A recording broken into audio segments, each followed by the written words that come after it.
Hello class 9th वालों, कैसे हो आप लोग। आज मैं लेके आया हूं आपकी हिस्ट्री का नया चैप्टर। बेटा चैप्टर का नाम है Nazism and the rise of Hitler. ये पूरा ही चैप्टर बड़ा मजेदार है, मस्त मजा आ जाएगा और इसको मैं आपको एनिमेशन के साथ समझाऊंगा तो चैप्टर एकदम मक्खन लगेगा। आई बात समझ में। साथ में मैंने आपको नोट्स तो दे ही रखे बेटा, ठीक है। तो इस चैप्टर की जो शुरुआत होती है वो एक हेलमुट नाम के लड़के से होती है। ये हेलमुट नाम का लड़का अपने कमरे में सोया हुआ था, लेटा हुआ था, तभी इसको जो है किन्हीं लोगों की बात करने की आवाज सुनाई देने लग गई है ना। और ये लोग और कोई नहीं थे, इसके मम्मी पापा ही थे, इसके पेरेंट्स थे बेटा, ठीक है। इसके मम्मी पापा आपस में बात कर रहे थे। इसके पापा इसकी मम्मी से बोल रहे थे कि मेरे को अपने पूरे परिवार को खत्म कर देना चाहिए या मेरे को अकेले ही सुसाइड कर लेना चाहिए। इस तरह की भयानक बातें कर रहे थे और ये हेलमुट ध्यान से सुन भी रहा था कि क्या बोल रहे हैं मेरे माँ बाप, ठीक है। अब मैं बताऊं आपको, इसके जो पापा थे ना बेटा, वो थे डॉक्टर, एक फिजिशियन थे, है ना। और इन्होंने क्या किया था, इनको डर इस बात का था कि इन्होंने जो है बहुत सारे ज्यूस को मार दिया था। बेचारे बहुत सारे बेकसूर लोगों को इन्होंने मार दिया था। इसकी वजह से डर के मारे जो है सुसाइड करने की सोच रहे थे बेटा, ठीक है। जब इनके मन में आ ही गया सुसाइड करने का, तो इन्होंने सोचा कि क्यों ना अब हेलमुट के साथ कुछ क्वालिटी टाइम स्पेंड किया जाए। इसलिए ये हेलमुट को लेके अगले दिन जो है गार्डन वार्डन में घूमे, उसके साथ मस्त खेले कूदे, बढ़िया बढ़िया गाने गाया। आखिर आखिरी समय चल रहा है ना, इसलिए इसने ऐसे सब चीजें हरकतें करी, अपने परिवार के साथ समय बिताया और अगले दिन जो है ऑफिस में आके खुद को गोली मार के सुसाइड कर लिया, आत्महत्या कर लिया इसने, ठीक है।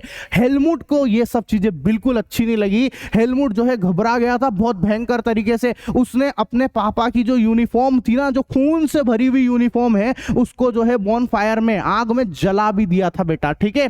और क्या है, हेलमुट को सदमा लग गया था। इस सदमे के मारे जो है उसने अगले 9 साल तक अपने घर का खाना भी नहीं खाया। क्यों नहीं खाया? क्योंकि हेलमुट को ये डर था कि कहीं इसकी माँ जो है इसके खाने में जहर ना मिला दे। इस डर के मारे जो है ये खाना ही नहीं खा रहा था बेटा, ठीक है। ऐसा अब क्या हुआ ना, देखो हेलमुट बेचारे को क्या पता था कि इसका जो बाप है वो भैया हिटलर का समर्थक है, मतलब कि नाजी था इसके पापा। कौन थे इसके पापा? इसके पापा नाजी थे, जो कि हिटलर के समर्थक होते हैं बेटा, एडोल्फ हिटलर के, ठीक है। और ये एडोल्फ हिटलर जो है ना, ये बड़ा खतरनाक आदमी था, ठीक है। ये क्या करता था, इसकी सोच क्या थी कि भैया ये जर्मनी को जो है मोस्ट पावरफुल कंट्री बनाना चाहता था इन द वर्ल्ड। पूरी दुनिया में सबसे खतरनाक, सबसे पावरफुल कंट्री बनाना चाहता था। इसके लिए इसने लोगों को, बहुत सारे लोगों को मारा था भैया, है ना। मतलब ये फेमस था हिटलर, इसने बहुत सारे जूस को मरवाया था, बहुत जूस को मरवा दिया था बिना बात के, ठीक है। ऐसा, और इसने जो है इस चैप्टर में हम इस बात को भी समझेंगे कि आखिर ये नाजिज्म क्या होता है, नाजिज्म किसको कहते हैं, है ना। हिटलर के मानने वालों को नाजिज्म कहते हैं, लेकिन इस चीज की डिटेल हम आगे और समझेंगे बेटा, ठीक है। और इसमें हम ये भी समझेंगे कि आखिर हेलमुट ने जो है, हेलमुट के जो पापा है ना, उन्होंने भैया सुसाइड क्यों किया था। इन सारी बातों को अब हम आगे समझने वाले बेटा, ठीक है। में 1945 में जर्मनी ने जापान और इटली के साथ में मिलकर जो है रशिया, ब्रिटेन, अमेरिका और फ्रांस, जिनको अलाइज पावर भी कहते हैं, इनके साथ में एक वॉर लड़ा था जिसको हम बोलते हैं वर्ल्ड वॉर 2, ठीक है। वॉर लड़ा था, बहुत भयानक वॉर था ये, ठीक है। धांधू बहुत भयंकर तरीके से लोग मरे थे इसके अंदर, ठीक है। तो एक क्वेश्चन यहाँ पे पूछा जाता है कि भैया वर्ल्ड वॉर 2 जो है वो किन किन के बीच में लड़ा गया था। तो याद रखना, वो लड़ा गया था यहाँ पर अलाइज पावर और सेंट्रल पावर में, है ना। सेंट्रल पावर को एक्सिस पावर भी कहते हैं। फिर एक और क्वेश्चन आपसे पूछा जा सकता है कि भैया एक बात बताओ, अलाइज पावर में कौन कौन सी कंट्री आती है। तो जवाब देना, शुरुआत में तो जो है ब्रिटेन और फ्रांस आती है, और बाद में जो है सोवियत यूनियन, जिसको रशिया भी बोलते हैं, उसने और अमेरिका ने इनको ज्वाइन कर लिया था बाद में, ठीक है। ऐसा, और एक और क्वेश्चन पूछ सकते हैं आप लोगों से कि भैया जो सेंट्रल पावर है या जो एक्सिस पावर है उसमें कौन कौन सी कंट्री आती है। तो आएगा जर्मनी, जापान और इटली। इन दोनों के बीच में भयंकर तरीके से वॉर हुआ था और इसी को हम लोग बोलते हैं वर्ल्ड वॉर सेकेंड। और कौन से ईयर में हुआ था? 1945 में, ठीक है बेटा। अब क्या है, जब ये वॉर हो रहा था ना, तो इस वॉर में इन लोगों ने, अलाइज पावर ने जो है जर्मनी को हरा दिया था, मतलब अल्टीमेटली हिटलर को हरा दिया था। तो हिटलर डर गया था, डर के मारे उसने क्या किया, अपने प्रोपोगेंडा मिनिस्टर, जिसका नाम है ग्यूबोल्स, उसके साथ जो है बर्लिन के एक बंकर में जाकर सुसाइड कर लिया था। इसने क्या कर लिया था? सुसाइड कर लिया था बेटा, ठीक है। ऐसा, सर ये प्रोपोगेंडा मिनिस्टर क्या होता है? प्रोपोगेंडा मिनिस्टर का मतलब होता है बेटा ऐसा मिनिस्टर जो कि प्रचार प्रसार करने का काम करता हो उसको हम लोग प्रोपोगेंडा मिनिस्टर कहते हैं, ठीक है। तो इन्होंने क्या किया, बर्लिन के बंकर में सुसाइड कर ली थी। बर्लिन जो है आज के टाइम पर जो है वो जर्मनी की कैपिटल है। क्या है बेटा, वो जर्मनी की कैपिटल है, याद रखना इस बात को, ठीक है।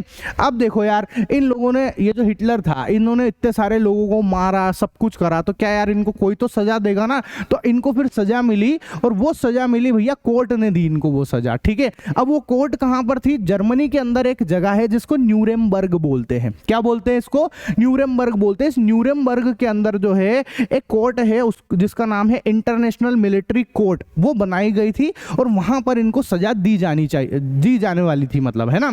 और इनको सजा क्यों दे रहे थे उसका जवाब भी सुनना, वो तो समझ में ही आ रहा है ना, इन्होंने इतना सारे लोगों को मारा था, इसकी वजह से इनको सजा दे रहे थे बेटा, ठीक है। मतलब हिटलर ने बहुत कांड किया था। हिटलर ने जो है भैया इस वर्ल्ड वॉर सेकंड की आड़ में बहुत सारे लोगों का जेनोसाइड कर दिया था। जेनोसाइड मतलब मार देना, उनको कत्ले आम कर देना, इसको जेनोसाइड कहते हैं बेटा, ठीक है। देखो इसने क्या किया, इसने 60 मिलियन ज्यूस को मारा था। मतलब ये हिटलर क्या सोचता था, मैं बताता हूं। ये सोचता था कि भैया जो दूसरी रेस है, रेस मतलब जो दूसरी नस्ल के लोग हैं उनको मार दो, सिर्फ और सिर्फ जो है ना जर्मन नॉर्डिक आर्यन जो थे वो अच्छे लोग, उनको ही अच्छा मानता था, बाकी के सब बाकी के जो दूसरे समाज है, जो दूसरा नस्ल है, उनको खराब मानता था। तो ये सोचता था कि अब इन सबको मार दिया जाए यहाँ पर, ठीक है। तो इसने जो है इस चक्कर में कितने लोगों को मरवाया, इसने 60 मिलियन जूस को मरवाया, है ना। इसने 2 लाख जिप्सीज को मरवाया, इसने 10 मिलियन पोलिश लोगों को मरवाया, इसने जो है बहुत सारे, मतलब लगभग 70,000 जर्मन्स को मरवा दिया। भाई साहब इतने लोगों को इसने मरवा दिया, इतने लोगों का जेनोसाइड करवा दिया। जेनोसाइड का मतलब मरवा देना होता है बेटा, कत्ले आम करवा देना है। अब आप सोचो, इस आदमी ने इतने लोगों को मरवाया है, तो ये कैसे मार रहा होगा, क्या तलवारों से मार रहा होगा, या फिर जो है ये क्या गन से मार रहा होगा? नहीं भैया, अगर इतने इस तरीके से मारेगा तो बहुत टाइम वेस्ट हो जाएगा। फिर ये कैसे मारता, इसने क्या कर रखा था, कुछ गैस के चेंबर बना रखे थे बेटा, ठीक है। उस चेंबर के अंदर इसको लेके आता, और आप इस चेंबर को ध्यान से देखो, है ना, इसमें जिनको भी मारना होता था उसको ऐसे खड़े कर देता था, ठूस देता था, और यहाँ ऊपर फव्वारे लगे हुए हैं, देख रहे हो आप। इन फव्वारों से गैस, जो पॉइजनस गैस होती है, जहरीली गैस है, उसको ये इनके ऊपर छोड़ देता था, जिसकी वजह से जो इनका दम घुट के इनकी मौत हो जाती थी। इसी को बोलते हैं जेनोसाइड। तो इस तरीके इसने लाखों करोड़ों लोगों को जेनोसाइड कर दिया था, मार दिया था बेटा इसने, ठीक है। बड़ा खतरनाक आदमी था ये, है ना। अब इसने इतना मारा, तो अब न्यूरेमबर्ग की जो कोर्ट है ना, वो इसको सजा तो देगी कि नहीं देगी। तो क्या हुआ कि उसने जो है सिर्फ और सिर्फ कितने लोगों को जेल में भेजा, the Nuremberg court sentence only 11 men Nazis to death. मतलब कि न्यूरेमबर्ग कोर्ट ने सिर्फ और सिर्फ 11 नाजियों को ही जो है उसको ही मौत की सजा सुनाई थी, सिर्फ 11 नाजी उसको, जो कि गलत बात है ना। बहुत सारे नाजी थे जिन्होंने जो है मारा था लोगों को। नाजी कौन है, हिटलर के समर्थक, है ना, हिटलर को चाहने वाले, हिटलर की पार्टी वाले लोग, वो नाजी पार्टी वाले लोग, ठीक है। ऐसा तो उनमें से सिर्फ 11 लोगों को ही जो है मौत की सजा सुनाई गई थी, है ना। और बाकी के लोगों को क्या करा था, उम्र कैद की सजा दे दी थी, उनको जेल में बंद कर दिया गया था, ठीक है।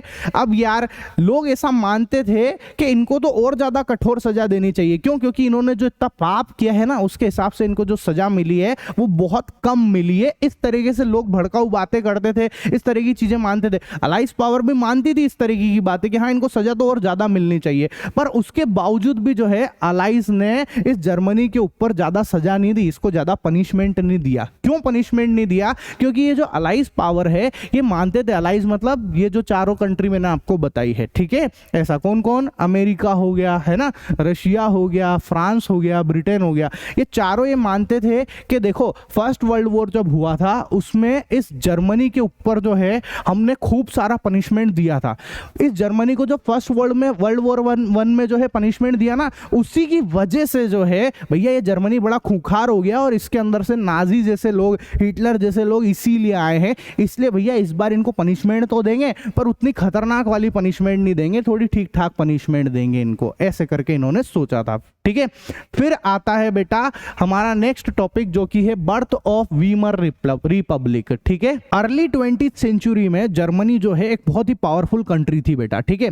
और इसने क्या किया था, इसने ऑस्ट्रिया के साथ में हाथ अलग मिला लिया था जिससे और ज्यादा पावरफुल हो जाए। अब ये ऐसा इसलिए कर रहा था क्योंकि इसको जो है फर्स्ट वर्ल्ड वॉर लड़ना था बेटा, और किन के साथ में लड़ना था, अलाइस पावर के साथ में लड़ना था। उस समय अलाइस में कौन कौन आते थे, रशिया, फ्रांस और ब्रिटेन आया करते थे। अमेरिका भी शामिल नहीं थे यहाँ पर, ठीक है।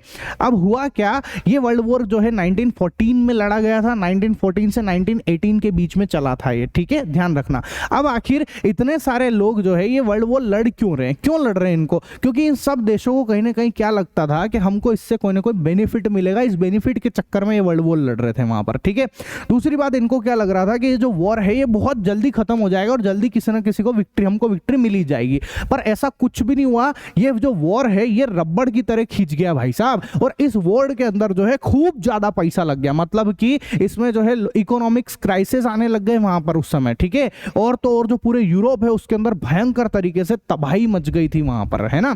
हालांकि इस वॉर की वजह से क्या हुआ कि जर्मनी ने शुरुआत में तो फ्रांस और जो बेल्जियम है उसके ऊपर कब्जा कर लिया था, कहीं ना कहीं फ्रांस से जुड़ा हुआ ये बेल्जियम, इसलिए वहां पर शुरुआत में तो कब्जा कर लिया था। लेकिन जब 1917 में क्या हुआ, यहां पर जैसे ही अमेरिका की एंट्री हुई, अमेरिका ने जर्मनी को बोला, ए बेटा चल निकल अब तू, है ना। अमेरिका ने जो धोया जर्मनी को और इसको घुटने के बल लाके रख दिया, मतलब इसको हरा दिया था वहां पर, ठीक है, इतनी बेकार हालत कर दी थी। अब जैसे जर्मनी हारा तो वहां का जो राजा था, जो वहां का इंपीरियर था, वो एब्डिकेटेड कर गया था, मतलब कि उसने अपनी राजगद्दी छोड़ दी थी और वो भाग गया था। अब सोचो कोई सा ऐसा कंट्री जहां का अब राजा नहीं रहा है वहां पर, तो वहां के लोग किस चीज की डिमांड करेंगे, ऑब्वियस सी बात है वहां के लोग जो है डेमोक्रेसी की डिमांड करेंगे। वो कैसे भी करके डेमोक्रेसी लाना चाहते थे और डेमोक्रेसी से फायदा भी होता है, ठीक है। अब आखिर डेमोक्रेसी लाए तो कोई जगह तो होनी चाहिए ना, किस हिसाब से डेमोक्रेसी लाएंगे। तो क्या हुआ बेटा, जर्मनी के अंदर एक जगह है जिसको बोलते हैं वीमर।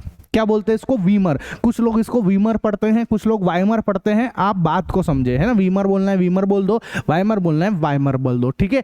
इस वाइमर के अंदर क्या हुआ, यहां पर एक नेशनल असेंबली की मीटिंग बुलाई गई बेटा, ठीक है। इस नेशनल असेंबली की मीटिंग में डेमोक्रेसी की बात हुई, और भैया वो किस बेसिस पे डेमोक्रेसी लाना चाह रहे थे, फेडरल बेसिस पे डेमोक्रेसी लाने चाह रहे थे यहां पर, ये ठीक है। ऐसा तो ये अब समझ में आया, वीमर के अंदर डेमोक्रेसी आई है, वीमर के अंदर डेमोक्रेसी आई है, इसीलिए अपना टॉपिक का नाम जो है वीमर डेमोक्रेसी है। आई बात समझ में, ठीक है।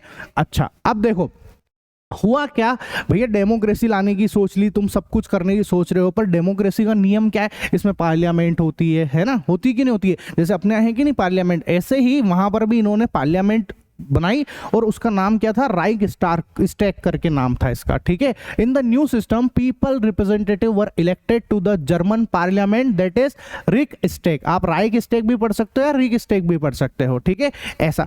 अब आप जब पार्लियामेंट बन रही है तो फिर चुनाव भी होंगे, सारी चीजें होगी, तो फिर वहां पे वोटिंग वगैरह होने लग गई थी, है ना। उस वोटिंग के अंदर जो है मेल और फीमेल दोनों, अडल्ट मेल और फीमेल जो दोनों पार्टिसिपेट कर सकते थे और अपना अपना वोट वहां पर दे सकते थे बेटा, ठीक है। मतलब वोटिंग वाला सिस्टम वहां पर हो गया, उसकी वजह से जो है वहां पर रिपब्लिक जो है, मतलब वहां पे डेमोक्रेसी आने लग गई थी, ठीक है। हालांकि क्या है, बहुत सारे लोग जो है जर्मनी के, वो इस जो डेमोक्रेसी आई थी ना, जो रिपब्लिक बन रहा था वहां पर जर्मन, वो पसंद नहीं कर रहे थे, उनको नहीं जम रही थी ये वाली डेमोक्रेसी, मतलब वो नहीं पसंद करते थे वीमर को, ठीक है। ये जो वीमर रिपब्लिक बन रहा है वो उनको बिल्कुल पसंद नहीं आ रहा था। उसका कारण था एक बहुत बड़ा, वो क्या कारण है ध्यान से समझो। देखो हुआ क्या कि फर्स्ट वर्ल्ड वॉर में जर्मनी हारा था। किन से हारा था भैया, ये अलाइज पावर से हारा था, जिसमें ब्रिटेन, फ्रांस और रशिया आते थे। तो जब ये तीनों की तीनों पावर जीत गई तो, और हारा कौन, जर्मनी, तो इन्होंने भैया, इन तीनों ने जो है जर्मनी के ऊपर बहुत सारी स्ट्रिक्ट कंडीशन लगा दी थी, है ना। अब जो हारेगा उसकी तो बैंड बजाएंगे ही सही ना, तो ऐसी खूब सारी स्ट्रिक्ट कंडीशन लगा दी थी इन्होंने वहां पर, ठीक है। अब कौन कौन सी कंडीशन थी तो उसको समझते हैं। तो देखो क्या था, ये जो जितनी भी पावर थी इन्होंने स्ट्रिक्ट कंडीशन तो लगाई, उसके अलावा इन अलाइज पावर ने इस जर्मनी के साथ में एक ट्रीटी साइन कर ली, जिसको पीस ट्रीटी के नाम से जाना जाता है, ठीक है। शांति की संधि, नाम के लिए शांति है, काम के लिए कोई शांति नहीं है, यहाँ पे कोई शांति नहीं हुई थी। और ये जो ट्रीटी है ये कहाँ पर हुई थी भाई साहब, ये वर्साई के अंदर हुई थी, इसलिए इसको वर्साई की ट्रीटी भी बोलते हैं, पीस ट्रीटी ऑफ वर्साई भी बोलते हैं इसको। आई बात समझ में। इस ट्रीटी को लोग बिल्कुल पसंद नहीं करते थे। जैसे ये ट्रीटी हुई थी बहुत सारे लोग जो है बहुत गुस्सा हो गए थे, आंख बबूला हो गए थे, यहां तक कि अपना जो हिटलर है वो भी इस ट्रीटी की वजह से बहुत ज्यादा गुस्सा हो गया था बेटा, ठीक है। अब इस ट्रीटी में लोग इतना गुस्सा क्यों हुए थे, इसका कारण क्या था, उसका जो सबसे मेन कारण है उसको समझते हैं अपन, ठीक है। देखो क्या था ना कि जो जर्मनी है ना, ये हार गया था, है ना। और जो अलाइज पावर वो इसके ऊपर कब्जा करने की कोशिश कर रहे थे, है ना, इसके ऊपर बहुत सारे जो है स्ट्रिक्ट कंडीशन लगाने की कोशिश कर रहे थे। तो उसमें कौन कौन सी कंडीशन थी इस ट्रीटी के अंदर वो समझो, है ना। The treaty hand over all it's colony about 10% of its population, 13% of land mass. मतलब कि जर्मनी की जो 10% पॉपुलेशन है वो भी ये ले लेंगे, अलाइज पावर लेगी, ठीक है, अलाइज कंट्री लेगी। 13% ऑफ लैंड मास, जो जमीन है जर्मनी की 13% जमीन वो भी वो लोग लेंगे, ऐसा, क्योंकि वो जीते हैं इसलिए वो ऐसी बातें कर रहे हैं, है ना। यहां तक कि 75% of iron reserve and 26% of coal reserve. Iron reserve और कोल रिजर्व जो है वो भी किसको हैंड ओवर किया जाएगा, फ्रांस को, ठीक है, पोलैंड को, डेनमार्क को और लिथुआनिया के कब्जे में डाल दिया जाएगा। इस ट्रीटी में ऐसी बात हो गई थी। अब सोचो बेचारा जर्मनी तो जो है कंगाल नहीं हो जाएगा, इसकी चीजें अगर तुम छीनोगे तो इसको कितना गुस्सा आएगा, ठीक है। उसके बावजूद भी अलाइज पावर यही नहीं रुके, ये इतने बड़े वाले थे कि इन्होंने क्या किया, इस जर्मनी की जो है इसके हथियार वगैरह भी छीन लिए इससे, है ना, इसकी मिलिट्री वगैरह जो है, सोल्जर जो है वो भी इन्होंने अपने कब्जे में लेना स्टार्ट कर दिया था। आई बात समझ में। इसलिए जो है जर्मनी के लोग जो है वो बिल्कुल बहुत ज्यादा नाराज हो गए थे इस ट्रीटी की वजह से। क्लियर है। अब क्या था, under the war guilt clause Germany was held responsible for all the devastation caused by the war. अब जो हारा है ना, तो इन अलाइज पावर ने, जितने भी जो दूसरे कंट्रीज हैं, उन सब ने ये मान लिया कि भैया ये सब लड़ाई झगड़े किसकी वजह से हुए, इस जर्मनी की वजह से। इस जर्मनी के ऊपर उंगलियां उठाने लग गए थे। और एक्चुअल में इसकी वजह से हुए भी थे, क्योंकि यहाँ पे हिटलर था, वो हिटलर आगे से जो है वॉर वगैरह करता था, इसकी वजह से इसको भुगतना भी पड़ रहा था वहां पर, ठीक है। तो जब इसकी वजह से वॉर हो रहा है, इसकी वजह से इतना नुकसान हो रहा है, तो सब लोगों ने मिलकर जो है इसके ऊपर 6 बिलियन पाउंड का फाइन लगा दिया था। समझ गए आप लोग, कितने का पाउंड लगाया, फाइन लगाया, 6 बिलियन पाउंड्स का इसके ऊपर फाइन लगाया गया था। बहुत होता है 6 बिलियन पाउंड, ठीक है, ऐसा। अब क्या है, अभी भी नहीं रुक नहीं रहे हैं। मैं बोल रहा हूं ना, जब बैंड बजती है तो सब तरफ से बजती है। तो क्या किया अलाइज पावर ने, क्या किया, जर्मनी के अंदर एक जगह है जिसको राइनलैंड बोलते हैं बेटा, ठीक है।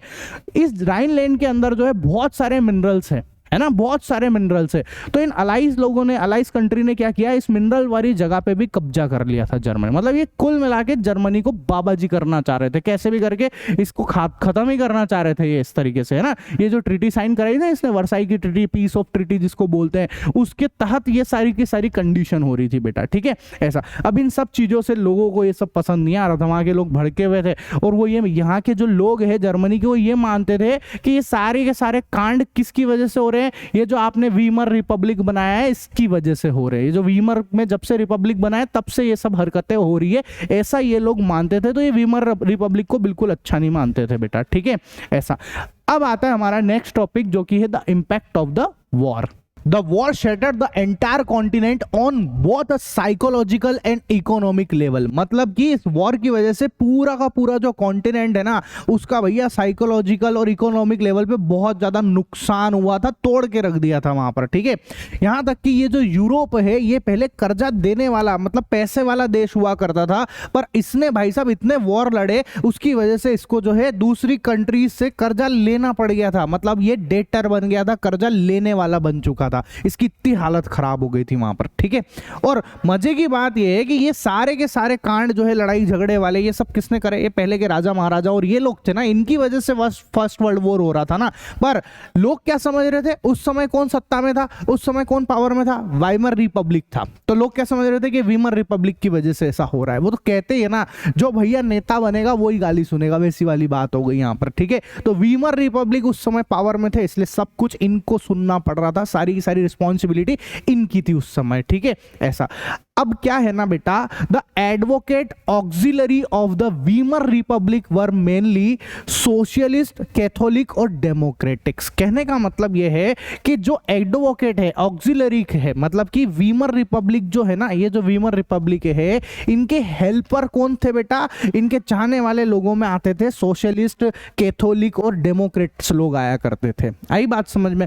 अब इनके साथ में क्या समस्या थी, इनको लोग बड़ा चिढ़ाया करते थे, बार बार इनको छेड़ते थे इनको नवंबर क्रिमिनल्स नाम से इनको छेड़ते थे, बार बार चिढ़ाते थे इन लोगों को। अब क्यों चिढ़ाते थे? क्योंकि भैया जर्मनी जो है वो फर्स्ट वर्ल्ड वॉर हारा था, और कब हारा था? नवंबर के अंदर ही हारा था। तो नवंबर में ये लोग हारे थे, इसीलिए इनको जो है बार बार नवंबर क्रिमिनल्स के नाम से इनको जाना जाता था और बहुत चिढ़ाते थे, जिससे ये लोग काफी डिप्रेशन में चले गए थे, इनके काफी मूड स्विंग्स होते थे, परेशान हो जाया करते थे ये लोग, ठीक है ऐसा। अब क्या था ना, the first world war left it's deep imprint. ये जो फर्स्ट वर्ल्ड वॉर हुआ ना, इसकी वजह से इसने समाज के ऊपर, मतलब सोसाइटी है उसके ऊपर, और पॉलिटिकल जो है जितने भी राजनीति है, पॉलिटिकल जितनी भी चीजें, उन सबके ऊपर बहुत गहरा इंपैक्ट छोड़ा था। ऑब्वियस सी बात है यार, अगर वॉर होगा तो उससे सोसाइटी जो है, चाहे वो पॉलिटिकल हो, कैसे भी करके हो, है ना, पॉलिटिक्स हो, सोसाइटी हो, नॉर्मल पीपल, हर एक लोगों के ऊपर इंपैक्ट तो पड़ेगा ही सही उसका, ठीक है ऐसा। और यहां पर क्या था, soldier were given more respect then ordinary citizen. मतलब कि उस समय सोल्जर को जो है, उस समय क्या आज भी सोल्जर को जो है बहुत इज्जत दी जा रही थी, और देनी भी चाहिए इनको, ठीक है। लेकिन मैं आपको आगे बताऊंगा ये इज्जत जो है सिर्फ और सिर्फ नाम मात्र की थी, दिखावे की थी, असलियत में नहीं मिल रही थी। अभी क्यों नहीं मिल रही थी आपको आगे समझ में आएगा, ठीक है ऐसा। Politician head and preachers began to insist that man should be aggressive, powerful and have masculine qualities. ये जितने भी पॉलिटिशियन थे ये चाहते थे, इनको तो युद्ध लड़वाना था, वॉर चल रहे थे, इसलिए चाहते थे कि भैया ऐसे लोगों को इकट्ठा करो जो मस्कुलिन हो, ताकि वो वॉर वगैरह में काम में आ सके, उनको उनसे वॉर लड़ाया जा सके। तो वो ये चाहते ऐसे थे, ऐसी बातें फैलाते थे कि आदमी को हमेशा मस्कुलिन होना चाहिए, ऐसा होना चाहिए, वैसा होना चाहिए, ताकतवर होना चाहिए, दूसरों को मार देने वाला होना चाहिए, इस तरह की बातें ये लोग खूब फैलाया करते थे बेटा, ठीक है ऐसा। द लाइफ ऑफ खंदक soldier was being glorified in the media. मतलब मीडिया के अंदर जो है इन सोल्जर की जो जिंदगी है उसको ग्लोरीफाइड करके बताने लग गए, बहुत अच्छा बताने लग गए, है ना। इन लोगों को जो है सिटीजन, जो नॉर्मल सिटीजन है, उनसे भी ज्यादा रिस्पेक्ट देने लग गए थे, इनकी खूब इज्जत होने लगी, जो कि एक अच्छी बात भी है, लेकिन ये सिर्फ दिखावे की है। अब कैसे दिखावे की, आप उस बात को समझना, ठीक है। But the truth was that the soldier were living in a very miserable life in this trenches. Trenches किसको कहते हैं बेटा? ये जो खाई है ना, जिसमें सोल्जर ऐसे खड़े होके ऐसे दबक के युद्ध लड़ते ना, इसको ट्रेंच बोलते हैं। तो इनकी जिंदगी इन ट्रेंचेस के अंदर बहुत खतरनाक तरीके से, बहुत ही भयानक तरीके से गुजर रही थी। इनकी हालत इतनी खराब थी कि इनकी जो लाशें थी ना, जो मर जाते थे सोल्जर बेचारे, जो शहीद हो जाते थे, उनको भैया चूहे वगैरह खा लेते थे। सोचो आप, को लाशें उठाने वाला नहीं मिल रहा था इनका वहां पर, है ना। और हालत इतनी खराब थी कि ये अपने साथी को, जो ये सारे सोल्जर लड़ रहे हैं ना, एक दूसरे को मरते हुए देखते थे। कभी जो है बहुत सारे पॉइजनस गैस की वजह से मर रहे हैं, कोई भयंकर गोलीबारी हो रही है, इन सब चीजों की वजह से मरते हुए देखते थे, कोई पूछने वाला नहीं मिल रहा था। टॉपिक है बेटा political radicalism and economic crisis, ठीक है। तो देखो मैंने आपको बताया है कि जर्मनी के अंदर जो है वीमर रिपब्लिक बन चुका था, ठीक है। लेकिन बहुत सारे ऐसे लोग थे जो वीमर रिपब्लिक के अपोज में थे, उसको अच्छा नहीं मानते थे, बिल्कुल नहीं मानते थे। ऐसे लोगों ने अपना एक ग्रुप बना लिया था, किसी लीग बना ली थी, जिसको बोलते हैं स्पार्टसिस्ट लीग बेटा, ठीक है। और ये जो है, इन्होंने भैया किससे प्रेरणा लिए, ये किसको सोच के काम करते थे, ये किसको देख के काम करते थे? ये काम करते थे भाई साहब बोल्शेविक रिवॉल्यूशन। मतलब बोल्शेविक, जो रशिया के अंदर बोल्शेविक रिवॉल्यूशन हुआ था ना, उसको बेस मान के, उसको प्रेरणा मान के ये लोग काम करते थे, ठीक है। अब मैंने आपको ये पूरा चैप्टर पढ़ाया कि रशियन रिवॉल्यूशन, इस पूरे चैप्टर को एनिमेशन के साथ में पढ़ाया। जिन भी बच्चों ने नहीं देखा है, आप लोग जो है जाकर देख सकते हो, वीडियो का लिंक डिस्क्रिप्शन में भी है, पूरी प्लेलिस्ट बना रखी है मैंने आपकी हिस्ट्री की, मजा आ जाएगा बेटा आपको, है ना। देखो क्या हुआ, ये जो बोल्शेविक है, इनने भी क्या किया था बताओ। इनके यहाँ पर जो है प्रोविजनल गवर्नमेंट थी, इन्होंने उनको हटाया था कि नहीं हटाया था, उसमें से कंजर्वेटिव हटा दिया था, ऐसे बहुत सारी चीजें की थी इन्होंने। सेम तरह की चीज ये लोग भी करना चाह रहे थे, स्पार्टिसिस्ट लीग, है ना।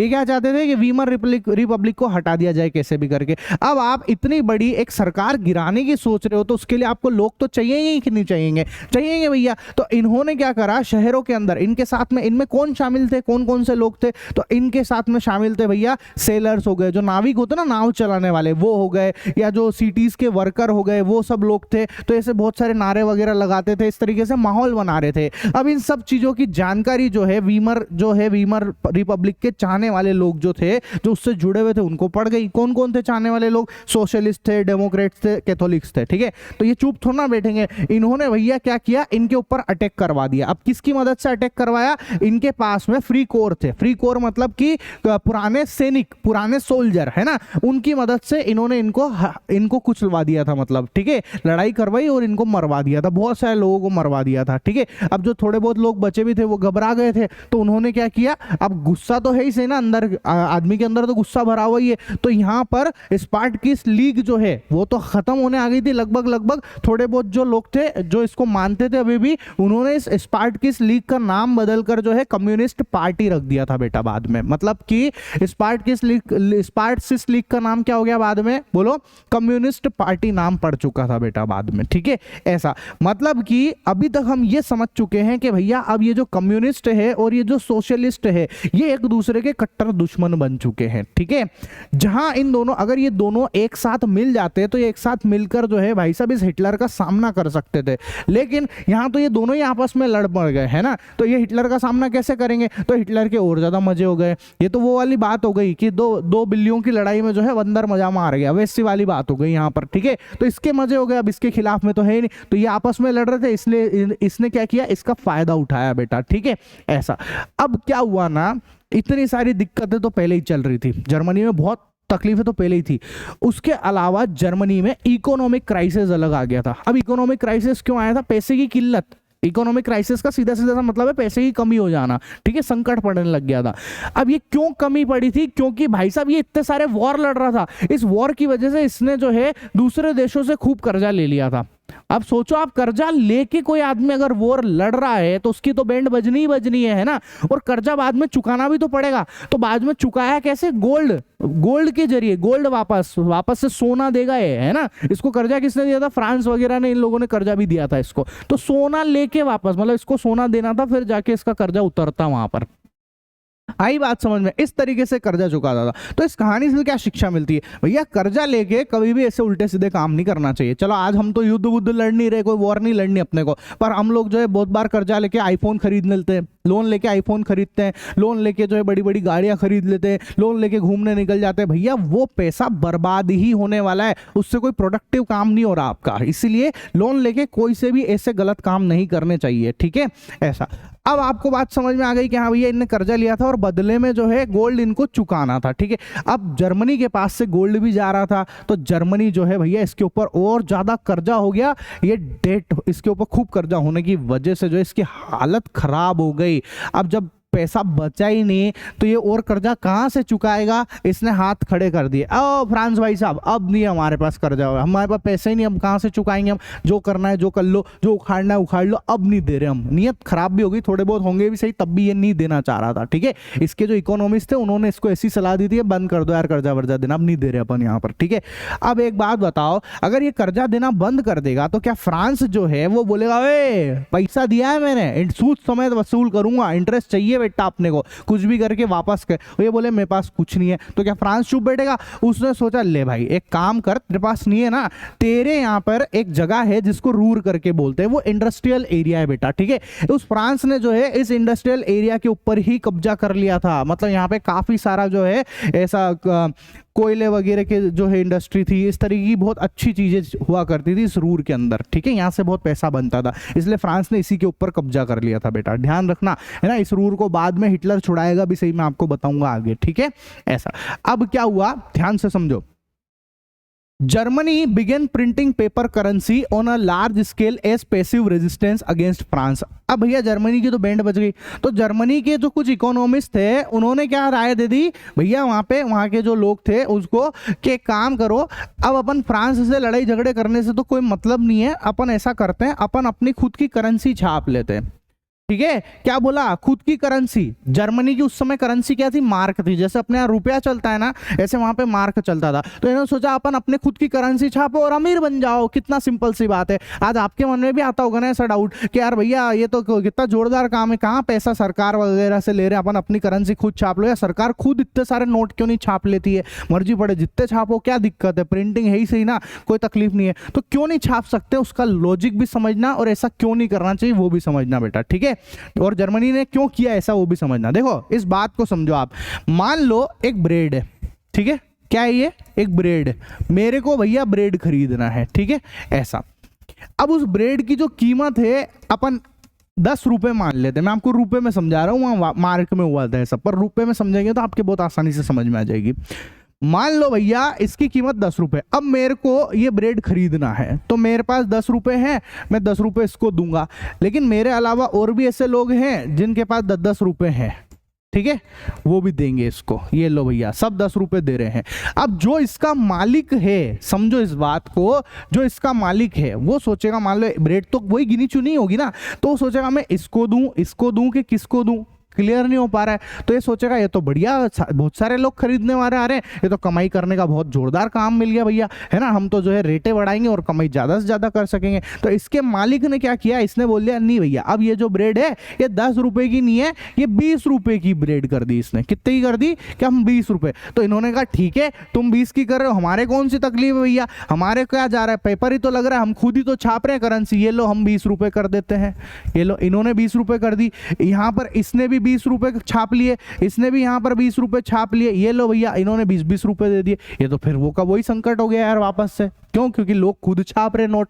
इसने सोचा अच्छा ठीक है एक काम करते हैं, तुम 20 रुपए जो है वो हमको आसानी से दे रहे हो, हम इसकी रेट और बढ़ा देते हैं, हम 30 रुपए कर देते हैं। इन्होंने 30 रुपए छापना स्टार्ट कर दिया, ठीक है, इसने भी 30 रुपए छाप लिया भैया, इसने भी 30 रुपए यहाँ से आराम से छापे और इसको दे दिए।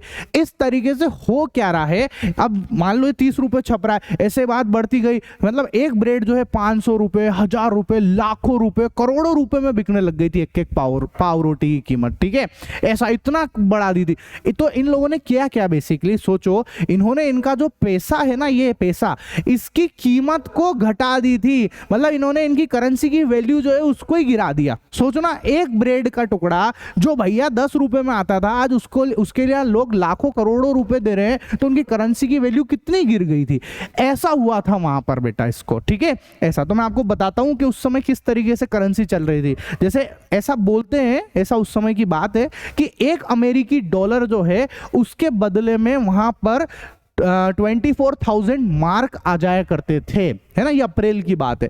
इस बात को भी समझो, जैसे आज $1 है ना, तो $1 के बदले हमारे इंडिया के कितने रुपए होते हैं, 85 रुपए 86 रुपए के आसपास अभी चल रहा है, ठीक है ऐसा होता है कि नहीं। मतलब अगर अमेरिका का $1 जो हमारे यहाँ के 85 रुपए 86 रुपए के आसपास चल रहे हैं, ऐसे उस समय एक अमेरिकी डॉलर जो है वो 24,000 मार्क के बराबर हो गया है, सोचो आप, ठीक है ऐसा। ये अप्रैल की बात है ना। इसके बाद क्या हुआ, जब जुलाई का समय आया तो एक अमेरिकी डॉलर की जो कीमत है वो 3,53,000 मार्क के बराबर हो गई, समझो आप, है ना। और जो है दिसंबर के अंदर क्या हुआ, यही अमेरिकी डॉलर जो है भैया 9,88,60,000 मार्क के बराबर हो गया। मतलब एक अमेरिकी डॉलर में इतने मार्क आ जाया करते थे, सोचने वाली बात है। तो इनकी करेंसी की वैल्यू जो है वो बहुत ज्यादा डिक्लाइन कर गई थी, गिर चुकी थी, करेंसी की हालत खराब हो गई थी इन लोगों की वहां पर, ठीक है ऐसा। तो वहां पर क्या है, इस तरीके के फोटोज बहुत चलने लग गए थे, एक आपकी किताब में भी बने हुए हैं। ऐसा बोला जाता था वहां कि देखो कोई आदमी को अगर एक पाव रोटी खरीदनी है तो उसको भैया इतने सारे, मतलब एक बैलगाड़ी भर के मार्क लेके जाने पड़ते थे पाव रोटी की दुकान पे, जब जाके इतने सारे नोट रखेगा वो, जब जाके एक पाव रोटी उसको मिलेगी। तो इस तरीके से लोग हंसते थे, मजाक उड़ाते थे जर्मनी का, ठीक है। जर्मनी की हालत जो है बहुत ज्यादा खराब हो गई थी, मतलब ठीक है, बहुत बेइज्जती हुआ करती थी, सिंपैथी, मतलब एक वो कहते हैं ना सिंपैथी का पात्र बन चुका था जर्मनी वहां पर, ठीक है ऐसा। अब क्या है, इतने एक छोटी सी चीज को खरीदने के लिए इतना सारा पैसे की जरूरत पड़ रही है, इतनी सारी जो आपको छापने पड़ रही है पैसे।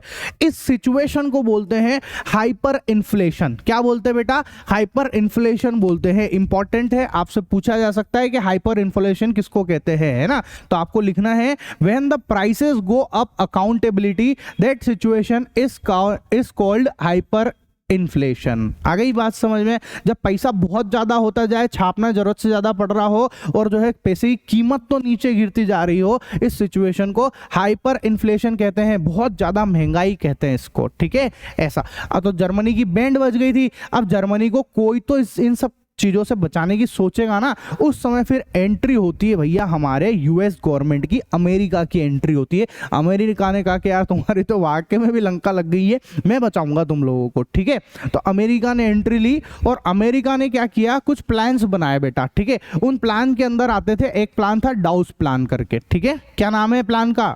डाउस प्लान करके। इस डाउस प्लान के अंदर जो है अमेरिका ने इसके ऊपर, इस जर्मनी के ऊपर जो इतने सारे पहले कंडीशंस लगा रखी थी ना, उस कंडीशन में जो है रीनेगोशिएट किया। रीनेगोशिएट किया मतलब कि उसके कंडीशंस में बदलाव करे थे। कंडीशन कैसी? देखो, जर्मनी हारा था, याद है, अमेरिका ने ही हराया था। जब अमेरिका ने हराया था तो अमेरिका ने और अलाइज कंट्री ने मिलकर इसके ऊपर बहुत सारे जो है नियम, ट्रीटीज कर दी थी, बहुत सारे नियम कानून जो इसके ऊपर थोपे थे, बहुत सारी कंडीशन थोपी थी, याद है ना आपको। उन सब कंडीशनों में फिर अमेरिका ने थोड़ी छूट दी, थोड़ा बदलाव करा कि यार नहीं यार, अब तुम्हारी वाकई में बैंड बज गई है, चलो उन सब कंडीशन को रीनेगोशिएट करते हैं, ठीक है। इस तरीके की चीजें हुई ताकि तुम्हारी थोड़ी हालत सुधर जाएगी, इकोनॉमिक क्राइसिस से थोड़ा सा तुमको छुटकारा मिल जाएगा, इसलिए, है ना। अब आता है बेटा नेक्स्ट टॉपिक, जो कि है द ईयर ऑफ डिप्रेशन। 1924 से 1928 तक जो है there was some stability in Germany, मतलब कि इस टाइम पे जो है जर्मनी में कुछ स्टेबिलिटी आ गई थी बेटा। अब वो स्टेबिलिटी किसकी वजह से आई थी? बेसिकली अमेरिका की वजह से आई थी। अमेरिका जो है जर्मनी को सपोर्ट कर रहा था, कुछ पैसा पहुंचा रहा था इसकी वजह से, ठीक है।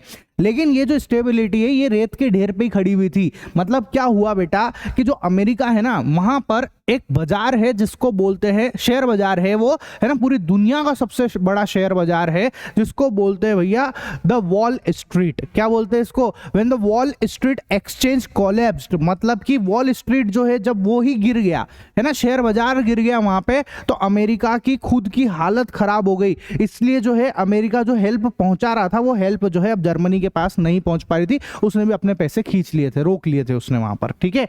ऐसा अब क्या हुआ, anticipating a fall in prices, people start selling their share and indiscriminately, मतलब कि शेयर बाजार गिरने की वजह से शेयर बाजार, लोगों के बीच में डर बैठ गया था, तो लोग जो है अपने शेयर को धमाधम धड़ाधड़ बेचे ही जा रहे थे बेटा, ठीक है। हुआ क्या, on October 24 1.3 crore share were sold in just one day. एक ही दिन में, उस समय भैया एक ही दिन में जो है 1.3 करोड़ शेयर बेच दिए गए थे। This was the beginning of the great depression. ये जो है ग्रेट डिप्रेशन की मतलब आर्थिक मंदी की शुरुआत हो गई थी, रिसेशन की शुरुआत हो गई थी बेटा, ठीक है। In the next 3 years from 1929 to 1932 America's national income was only half, मतलब भैया अगले 3 साल में अमेरिका की जो इनकम है वो आधी रह गई थी, इतनी हालत खराब हो गई थी उस समय, ठीक है। इसीलिए तो इसको बोलते हैं इकोनॉमिक डिप्रेशन या रिसेशन बोलते हैं। अब जब पैसा ही खत्म होने लग गया, इनकम ही नहीं हो रही है, तो इतने सारे जो इंडस्ट्री वगैरह है वो उन सबके ऊपर ताले लग गए थे भाई साहब, सबके ऊपर संकट आ गया था। वहां के जो किसान हैं उनकी हालत खराब हो गई थी, क्यों? क्योंकि वहां महंगाई बढ़ती जा रही थी, है ना, पैसे नहीं है तो चीजें महंगी मिल रही थी, तो बेचारे ये जो है खाद बीज ये सब चीजें आसानी से खरीद नहीं पा रहे थे, तो ये खेती भी नहीं कर पा रहे थे, इनकी हालत खराब हो गई थी वहां पर, ठीक है। और जो बहुत सारे सटोरिये थे जो बाजार में पैसा लगाते हैं, है ना, बाजार को चलाने का काम करते हैं, उन्होंने भी बाजार से पैसा खींचना स्टार्ट कर दिया था वहां पर, ठीक है। ऐसा स्पेक्यूलेटर्स बोलते हैं उन सटोरियों को, अपने यहाँ पे सटोरिया बोल देते हैं, बाकी वहां पर क्या बोलते हैं इनको? स्पेक्यूलेटर, जो मार्केट को मैनिपुलेट करते हैं, ऊपर नीचे ले जाने का काम इनके हाथ में होता है, इनके पास बहुत पैसा होता है, ये कुछ भी कर सकते हैं भैया, बहुत खतरनाक लोग होते हैं, ठीक है। ऐसा the impact of this slow down in the US economy was failed around the world, मतलब कि यूएस की इकोनॉमी, यूएस की जब हालत खराब हुई तो उसका इंपैक्ट जो है पूरी दुनिया को देखने को मिला। और ऐसा होता ही है, यूएस सबसे पावरफुल कंट्री है। आज भी जब मैं वीडियो बना रहा हूं इस समय भी जो है भैया ट्रेड वॉर चल रहा है, ठीक है। उस ट्रेड वॉर की वजह से जो है वो यूएस की वजह से ही हो रहा है, वहां पे डोनाल्ड ट्रंप ट्रेड वॉर कर रहे हैं, उसकी वजह से वो सारा का सारा इंपैक्ट जो है सबको, पूरी दुनिया को देखने को पड़ रहा है, इसलिए पूरी दुनिया के शेयर बाजार नीचे जाए हुए हैं बेटा, ठीक है। ऐसा अब क्या है, the worst effect of this recession was on the German economy. हालांकि इसमें सबसे ज्यादा 12 किसकी बजी? जर्मन जो है, जर्मनी की इकोनॉमी की सबसे ज्यादा 12 बजी। क्यों? क्योंकि इसने अपने पैसे वैसे युद्ध वगैरह में खो रखे हैं, इसलिए इसको तकलीफें ज्यादा झेलनी पड़ी, ठीक है। इसलिए बोलते हैं फोकट का पैसा बर्बाद नहीं करने का, बचा के रखने का, सेविंग करके रखने का, ताकि मुसीबत में काम में आए बेटा, ठीक है। इन 1932 Germany industry output was only 40% of that 1929। मतलब भैया 3 साल में 3 साल में जो है जर्मनी की जो इंडस्ट्री है वो सिर्फ 40% ही रह गई थी, 100% से 40% पे आ गया था। इतना काम बिगड़ गया था वहां पर।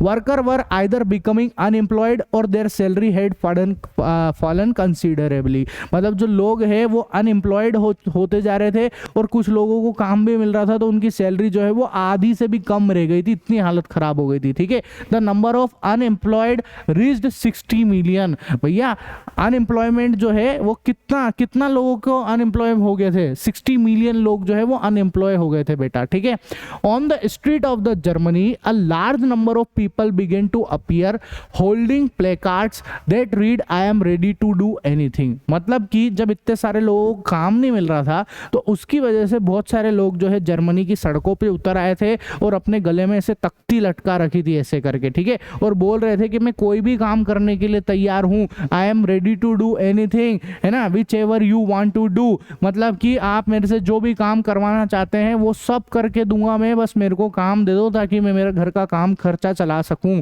इसलिए जो है ये बेचारे कुछ भी करने को तैयार थे, आधी कीमत में भी करने के लिए तैयार थे क्योंकि बहुत तकलीफें हो गई थी इनके पास में। ठीक है, अनएम्प्लॉयड यूथ वर ईदर फाउंड प्लेइंग कार्ड्स। बहुत सारे जो इनको पास काम नहीं था अब वो टाइम पास करते थे, वो जो है ग्रुप बना के ऐसे प्ले कार्ड वगैरह पत्ते वगैरह ताश के पत्ते खेलते थे भाई साहब, वहाँ बैठे बैठे टाइम पास करते थे। कुछ लोग जिनको काम चाहिए आप देखो उन्होंने लाइन लगा रखी है, वो लाइन बना के जो है ऑफिसेस के बाहर दफ्तर के बाहर जो है वो काम मांगने जाते थे। हालांकि काम मिलता था और कुछ लोगों को तो, बहुत सारे लोगों को तो नहीं भी मिलता था वहां पर। ठीक है, ऐसा।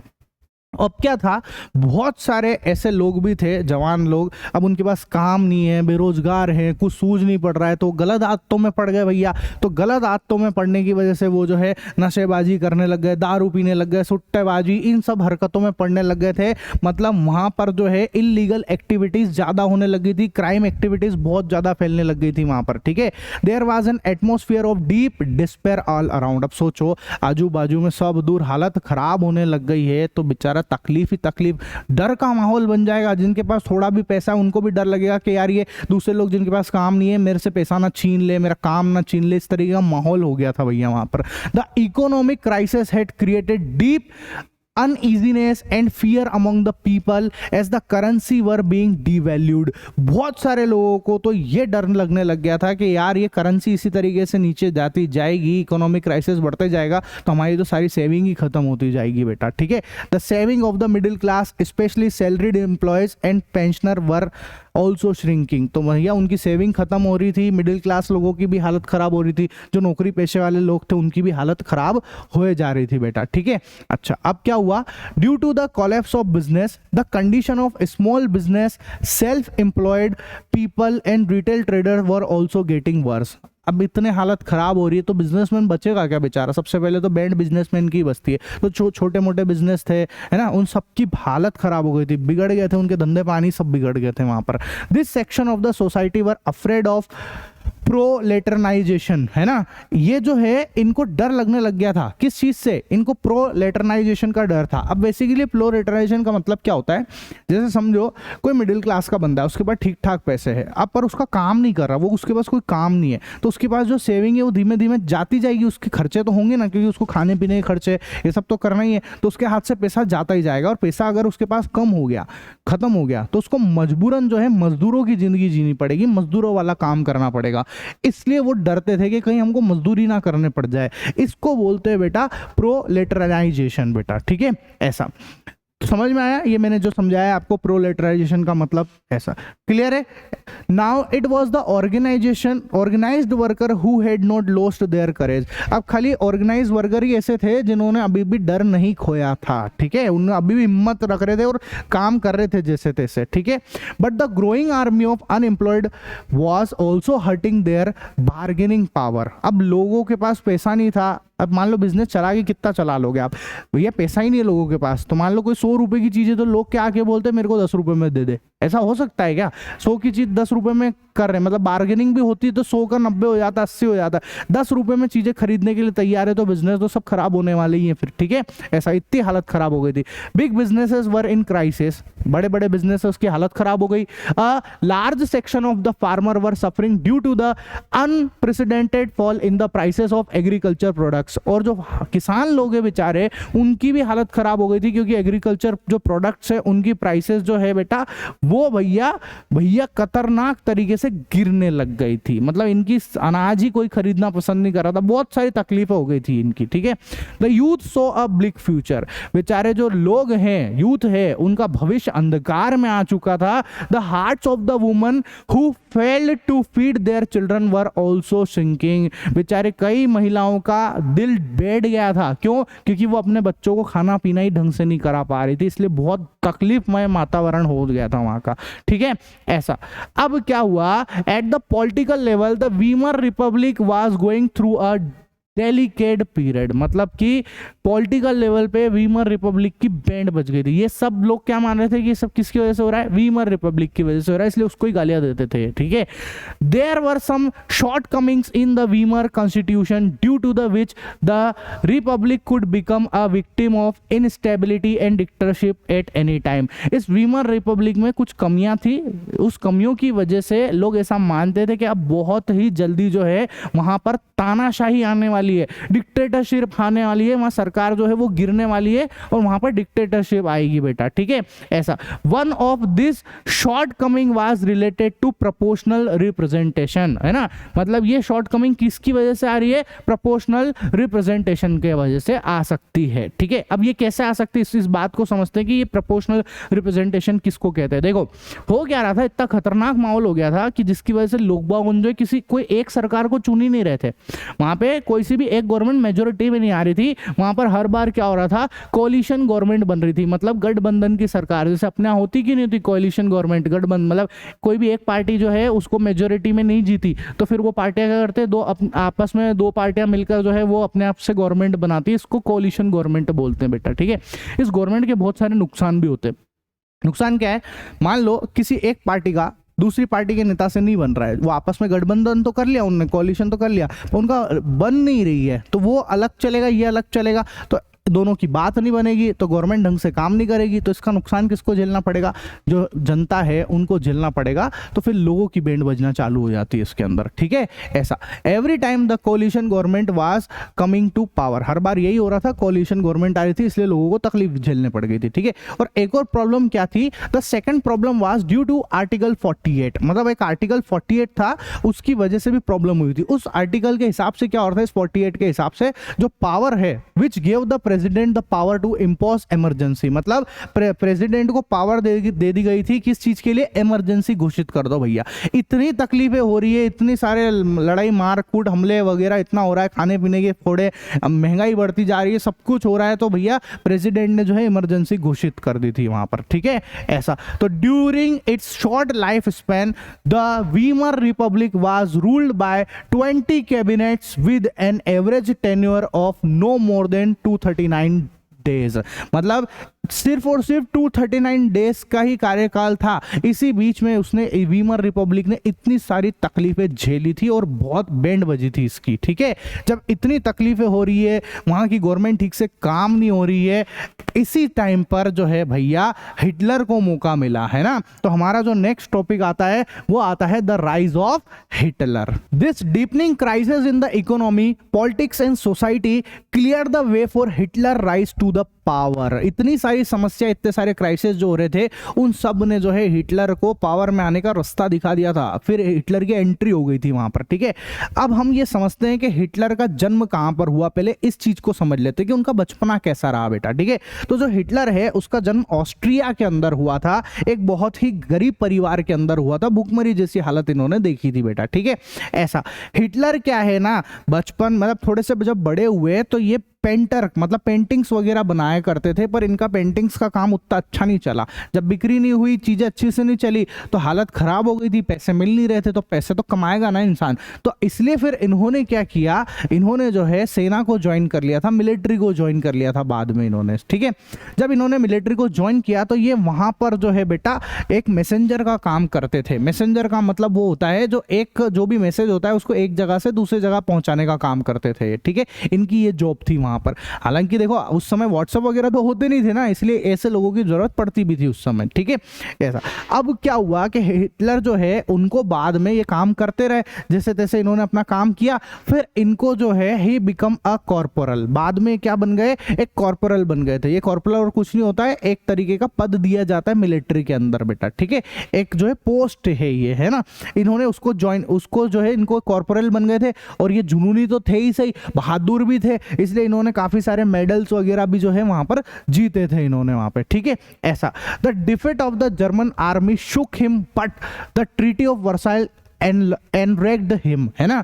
मतलब क्या है कि देखो उसी समय मैंने आपको पहले पढ़ाया है कि भैया जो अलाइज कंट्री है उन्होंने जर्मनी के साथ में एक ट्रीटी साइन करी थी, जिसको वर्साई की ट्रीटी भी बोलते हैं बेटा, ठीक है। जब ये ट्रीटी साइन हुई थी तो इसमें जर्मनी की ही बैंड बजी थी, बहुत सारे इसके ऊपर जो है कंडीशन लगा दी गई थी। तो जब ये ट्रीटी साइन हुई ना, हिटलर को बहुत गुस्सा आया। हिटलर जो है भाई साहब आंख बबूला हो गए थे, चिढ़ गए थे भयंकर वाले कि यार ये कैसी ट्रीटी साइन हो गई है ना, मेरे को मेरे जर्मनी को जो है वापस से उसकी प्रेस्टीज वापस से लौटानी है, इस तरीके की सोच इनकी वहां पर हो रही थी उस समय, ठीक है। तो इसलिए इन्होंने क्या किया, 1919 में एक small group called German worker party को ज्वाइन कर लिया था इन्होंने। एक ग्रुप था जिसको बोलते हैं जर्मन वर्कर पार्टी, उसको इन्होंने ज्वाइन कर लिया था बेटा, ठीक है। इस पार्टी में इन्होंने अच्छे से काम किया, धीरे धीरे इस पार्टी में जो है इन्होंने अपनी पहचान बनाई और इस पार्टी को धीरे धीरे कंट्रोल में ले लिया, ठीक है। फिर बाद में इन्होंने इस जर्मन वर्कर पार्टी का नाम बदलकर नेशनल सोशलिस्ट पार्टी रख दिया गया था, ठीक है। याद रखना, जर्मन वर्कर जो पार्टी थी उसी का नाम बदलकर क्या रख दिया गया, नेशनल सोशलिस्ट पार्टी। और इसी नेशनल सोशलिस्ट पार्टी को हम लोग नाजी पार्टी के नाम से जानते हैं। जो मैं आपको शुरू से नाजी नाजी करके बता रहा हूं वो नाजी ये है बेटा, ठीक है। याद रखना, नाजी पार्टी का पूरा नाम क्या है, नेशनल सोशलिस्ट पार्टी, ठीक है। जो कि पहले क्या नाम था उसका, जर्मन वर्कर पार्टी, उससे बना नेशनल सोशलिस्ट पार्टी, उससे बन गया फिर ये नाजी पार्टी। इसको शॉर्टकट में नाजी पार्टी बोलने लग गए थे बाद में, ठीक है ऐसा। The Nazi political camp did not attract mass public attention until the early 1930s। अब एक बात बताओ, जब भी कोई पार्टी वगैरह बनती है तो क्या शुरुआत में लोग बागों उनको वोट दे देते हैं क्या? नहीं देते ना। शुरू में लोग उनकी हेल्प नहीं करते, उनको अच्छा भी नहीं मानते हैं। लोग मानते हैं अरे होगा यार कोई सी पार्टी। तो शुरुआत में इनको अच्छा खासा जो है लोगों का ध्यान नहीं खींच पाए थे अपनी तरफ, ठीक है। But during the great depression Nazism took the form of the mass movement. लेकिन जब ग्रेट डिप्रेशन आया, लोग जब परेशान होने लग गए थे, फिर नाजिज्म जो है वो लोगों का ध्यान अपनी तरफ खींच पा रहे थे बेटा, ठीक है। अब क्या हुआ, ध्यान से सुनो। As we have seen earlier, after 1929, the bank went bankrupt, है ना। 1929 के बाद में बैंक जो है वो बैंकरप्ट हो चुके थे, हालत खराब हो गई थी बैंकों की। बिजनेसेस वर शटिंग डाउन, वर्कर वर बिकम अनएम्प्लॉयड, है ना। And the middle class feared helpless and starvation. Business खराब हो गए थे, मिडिल क्लास लोगों की हालत खराब हो गई थी, उनको हेल्पलेस महसूस कर रहे थे। उसी समय जब इतनी तकलीफें होती है, उसी समय जो है भाई साहब नाजी जो है, नाजी प्रोपोगेंडा, नाजी लोग प्रचार करते थे। और उसी समय जो है लोगों को लगने लगा था कि अब ये नाजी ऐसे हैं जो हमको इन सब कष्टों से दूर कर सकते हैं। मतलब हिटलर ही ऐसा आदमी है जो हमको इन सब कष्टों से बचाएगा बेटा, ठीक है ऐसा। और होता ही है ना, जब भी लोग मुसीबत में होते हैं, अगर कोई भी व्यक्ति आके उनसे ऐसी प्यार भरी बातें करे, उनको विश्वास दिलाए, उनको सहानुभूति दे कि मैं तुम्हारा जो है हालत सुधार दूंगा, मैं तुम्हारे को बहुत सारे काम दूंगा, जॉब्स दूंगा, एम्प्लॉयमेंट बढ़ाऊंगा, इस तरह की बातें जब भी कोई करेगा तो लोग उसकी तरफ जो है फिर आकर्षित हो जाते हैं बेटा, ठीक है। तो हिटलर ने भी इस तरीके की चीजें की है ना। हिटलर ने बोला मैं तुमको बेटर लाइफ दूंगा, मैं जो है जर्मनी की हालत वापस से सुधार दूंगा, जर्मनी के ऊपर जो इन लोगों ने इतनी सारी ट्रीटी लगा के कंडीशन लगा रखी, कब्जा कर रखा, इन सबको भगा दूंगा, इस तरह की बातें करते थे ये लोग वहां पर, ठीक है ऐसा।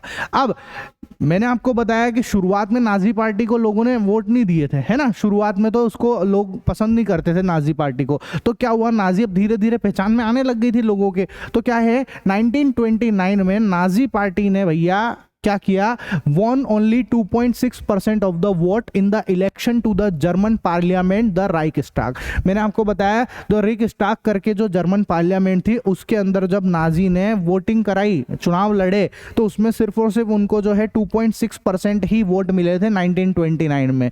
लेकिन सिर्फ 3 साल बाद जो है 1932 में जर्मन जो नाजी लोग थे, नाजी पार्टी थी, उनको 37% वोट मिले थे बेटा। कितने? 37%। भयंकर तरीके से तरक्की करी है इन्होंने। देखो आप 3 साल में 1929 से जो 1932 में 3 साल में भाई साहब 2.6% से 37% पे आ गए। बहुत बड़ी बात है। और इसके साथ में ये जर्मनी की सबसे बड़ी पार्टी बन चुकी थी, सबसे बड़ी पार्टी थी उस समय ये, है ना ऐसा। अब आखिर इतनी तरक्की हुई कैसे, पार्टी सबसे बड़ी बनी कैसे? कुछ तो किया होगा ना। तो ये किसने किया ये सारा का सारा कमाल? ये सारा का सारा कमाल किया है भाई साहब हिटलर ने, एडोल्फ हिटलर ने किया है। पूरा नाम याद रखना इनका, एडोल्फ हिटलर ने ये सब काम किया है। कैसे किया है? इनकी खूबी ये थी कि ये बहुत जोरदार तरीके से प्रवचन देते थे, समझ गए? ये भाषण बहुत खतरनाक देते थे भैया, बहुत शानदार तरीके से स्पीकर थे, बोलते बहुत तगड़े थे, ऐसा बोलते थे कि लोगों को जो है अपनी बातों में फंसा लेते थे। ये इतने खतरनाक आदमी थे ये, ठीक है। लोग इनकी बातों में आ जाते थे, विश्वास करते थे इनके ऊपर, इसलिए इनकी जो है इनको वोट भी बहुत अच्छा मिला था। मतलब एक नेता बनने के लिए आपको किस चीज का लक्षण होना चाहिए आप में बताओ? सबसे बड़ी खूबी क्या होनी चाहिए? आपको पब्लिक स्पीकिंग आनी चाहिए, आपको भाषण देना आना चाहिए, बोलना आना चाहिए, लोगों को आपको उनको कन्विंस करना आना चाहिए भैया। तो इनमें वो कैपेबिलिटी थी, ठीक है। तो आप में से कोई भी नेता बनना चाहता है तो बन सकता है अगर उसमें ऐसी कैपेबिलिटी है तो, ठीक है ऐसा। अब क्या है ना बेटा, his promises was that he would provide employment to the unemployed and a secure future to the youth. ये लोगों को विश्वास दिलाते थे, मैं तुमको, जो अनएम्प्लॉयड लोग हैं उनको बोलते थे मैं तुमको एम्प्लॉयमेंट दिलाऊंगा, है ना। ये बोलते थे कि he assured that the he would free the country from foreign influence and give a befitting reply to all foreign intrigues. मतलब ये बोलते थे कि मैं जर्मनी को जो है वापस पुरानी पेस्टिस दिलाऊंगा, जो जर्मनी के ऊपर जो कब्जा कर रखा है इन सबको हटाऊंगा सालों को यहाँ से, है ना, जितने भी अलाइज पावर है उनको यहाँ से, ठीक है ऐसा। द नाजी ऑर्गेनाइज, और भी पता है अब जो नाजी पार्टी थी ना वो क्या करती थी, बहुत सारे उनके जो है प्रचार प्रसार किया करती थी, काफी सारी रैलियां निकालती थी हिटलर के समर्थक में, है ना। अब रैलियां निकलती, इतना सारा प्रचार होता है, इतना प्रोपोगेंडा होता है, तो भैया उसकी बातें फिर सब दूर होने लग जाती है ना। तो इनकी काफी रैलियां निकलती थी, इनके झंडे होते थे इस तरीके के, दिख रहे हैं आपको, ये अपने इंडिया का स्वास्तिक जैसा बना हुआ है ये, ठीक है ऐसा। एक्चुअल में स्वास्तिक नहीं है, अपने स्वास्तिक में थोड़ा सा टर्न होता है, ऊपर जाके ऐसे घूम जाता है, पर इनका स्वास्तिक जैसे ही कुछ शेप था इनका, ठीक है। बेसिकली आर्यन थे इसलिए इन्होंने इस तरीके के शेप रखे थे वहां पर, है ना। तो ये जो है काफी सारे रैली वगैरह निकालते थे, ठीक है। जैसे ही लोग इनको देखते थे इनको जो है सैल्यूट वगैरह करते थे, सैल्यूट का सिस्टम चलाया था इनका। सैल्यूट था कुछ ऐसे करके, हाउ मुगम्बो, ठीक है, इस तरीके से यूं ऐसे करके, आप देखो ना यहाँ पे इनको सैल्यूट करते थे। मतलब माहौल बना रखा था इन्होंने फुल फाल कि भैया ये जो है ये बहुत कहीं महान इंसान है, मसीहा है ये तो अपने आप में, कुछ इस तरीके की चीजें ये लोग क्या करते थे, ठीक है। मतलब मसीहा जैसा इनकी जो पार्टी के लोग हैं इस हिटलर को एक मसीहा के जैसा रिप्रेजेंट करते थे लोगों के सामने, ताकि लोगों को ये विश्वास हो जाए कि अब तो हिटलर ही है जो हम सब लोगों का भला करेगा, हम सबको बचाएगा इन सब क्राइसिस से, हमारी तकलीफें दूर करेगा बेटा, ठीक है।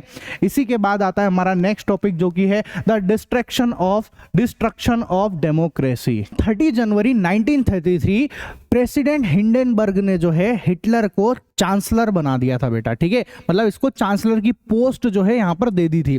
अब ये जो चांसलर की पोस्ट है ये कैबिनेट में सबसे पावरफुल पोस्ट कहलाती है बेटा, ठीक है ऐसा। मतलब ये बहुत ज्यादा पावरफुल हो चुका था हिटलर, और साथ में क्या है कि जो कंजर्वेटिव सोच वाले लोग थे वो सब भी इसको ही सपोर्ट कर रहे थे, तो इसकी पावर और ज्यादा बढ़ गई थी। अब इससे इसने किया क्या, ये हिटलर ये चाहता था कि अब कैसे भी करके जो है डेमोक्रेसी हट जाए और भैया डिक्टेटरशिप लागू हो जाए, इसकी सोच ये थी बेटा, ठीक है।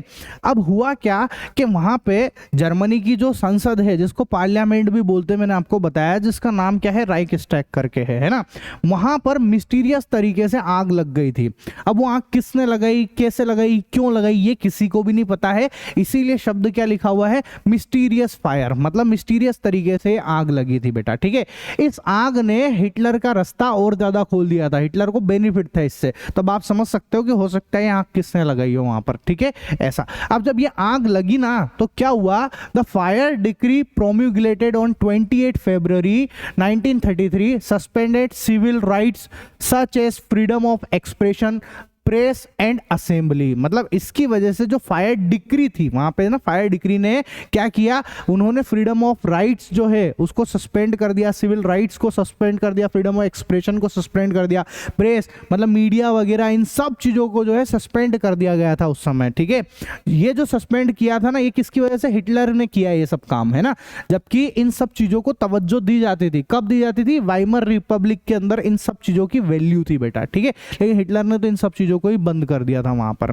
अब क्या है, जैसे हिटलर पावरफुल हो गया, ये इसके पास पावर आ चुकी थी, तो सबसे पहले इसने इसके जो दुश्मन थे ना, कौन थे इसके दुश्मन, जो कम्युनिस्ट थे, इसके जो एनिमी थे, उनको इसने पकड़ना चालू करा, उनको मारना स्टार्ट कर दिया बेटा इन्होंने। ठीक है, और उसको इन्होंने किस जगह पे डालना स्टार्ट करा, इसने जो है communist were locked up overnight in concentration camps. Concentration camps के अंदर जो है इसने इन कम्युनिस्ट को डाल दिया था, और उन कैंप्स के अंदर जो है इनने उसको मारा भी था बेटा वहां पर। ठीक है, ऐसा तो कॉन्सेंट्रेशन कैंप्स बेसिकली और कुछ नहीं है, एक प्रकार की जेल टाइप की है, जिसमें तार वार होते हैं, इसके आसपास बिजली के तार चलते हैं, इसके अंदर इसको डाल देते थे, और वहां बाद में मारा भी सही इसने वहां पर उनको। ठीक है, ऐसा। On March 3, 1933 the famous enabling act was passed. अब क्या हुआ, मार्च 3 मार्च 1933 को, ठीक है, एक इनेबलिंग एक्ट वहां पर पास हुआ था, बहुत फेमस, मतलब ये बहुत फेमस था उस समय। ठीक है, ऐसा। इसने क्या किया था, इस एक्ट ने जो है हिटलर को भाई साहब डिक्टेटरशिप घोषित कर दिया था, डिक्टेटर घोषित कर दिया था। मतलब अब डेमोक्रेसी जो है कंप्लीटली खत्म हो गई थी, हिटलर ने बैंड बजा दी थी डेमोक्रेसी की, और भैया तानाशाही डिक्टेटरशिप जो है वहां पर जर्मनी में लागू कर दी थी वहां पर। आई बात समझ में? ठीक है, अब जब हिटलर वहां का डिक्टेटर है, अब वहां कोई गवर्नमेंट जैसा कोई सिस्टम चलता नहीं है, कोई पार्लियामेंट है नहीं, तो इसकी मर्जी में जो आएगा ये वही करेगा। तो इसने क्या किया भाई साहब, इसके अलावा इसकी पार्टी कौन सी थी, नाजी पार्टी थी, तो इसने नाजी पार्टी के अलावा जितनी भी दूसरी पार्टी थी उन सबको बैन करने की सोची। जैसे कोई भी दूसरी पार्टी होगी, पॉलिटिकल पार्टी, उसको बैन करो, नहीं चलेगी ये सब नौटंकी। ट्रेड यूनियंस जो चलते थे उनको बैन करने की बात करी। इसने कह दिया कि अब कोई कुछ नहीं बचेगा, जर्मनी में सिर्फ एक ही पार्टी बचेगी, और वो होगी नाजी पार्टी बेटा। ठीक है, इतना खतरनाक आदमी था ये, है ना। और तो और इसने क्या किया, the state gain complete control over the economy, the media, the military and the judiciary. इसने जो है इकोनॉमी, मिलिट्री, जुडिशरी सब चीजों के ऊपर इसने कंप्लीट तरीके से जो है इसने उनको अपने कब्जे में ले लिया था। ये जैसा चाहता था वैसे ही वो लोग करते थे वहां पर। ठीक है, ऐसा। अब देखो, कोई भी आदमी जब इतनी बड़ी चीजें, मिलिट्री को कब्जे में ले रहे हो आप, है ना, इतना बड़ा दंगे करवा रहे हो, ये सारी डिक्टेटरशिप आप लागू कर रहे हो, तो ये अकेला तो ये नहीं कर सकता ना, इसने कुछ तो ऐसे चालाकियां करी होगी, कुछ तो रणनीति बनाई होगी, इसके पास कुछ तो फोर्स होगी बेटा। तो इसने क्या किया, बहुत सारी फोर्स को जो है अपने साथ जोड़ के रखा था, जिसमें एक थी फोर्स स्टॉर्म ट्रूपर्स की, है ना, मतलब पुलिस वाले थे, ऐसे समझ लो आप, उस जमाने की फोर्स से थी ये। इसकी फोर्स में कौन कौन आते थे, स्टॉर्म ट्रूपर्स आया करते थे, है ना, गेस्टापो आया करते थे, जिनको डिटेक्टिव स्टेट पुलिस भी कहते थे। ठीक है, इसकी फोर्स में एसएस मतलब क्राइम कंट्रोल पुलिस भी आया करती थी, सिक्योरिटी सर्विस एसडी भी आया करती थी। तो ये इसने जो है बहुत सारी ऐसी फोर्सेस बनाई थी बेटा। ठीक है, और इन फोर्सेस को इनने डायरेक्ट सारे कंट्रोल दे रखे थे कि भैया अगर तुमको हमारे खिलाफ कोई भी बोलता हुआ मिले, मतलब नाजी पार्टी के खिलाफ कोई भी बोलता हुआ व्यक्ति मिले, उसको डायरेक्ट मार दो, आप मारो उसको। इतनी छूट दे रखी थी इस फोर्स को यहाँ पर। ठीक है, इसलिए इस फोर्स ने जो है, इसकी जो फोर्स थी, इन सब पुलिस वाले और इनने बहुत आतंक मचाया था वहां पर। ठीक है,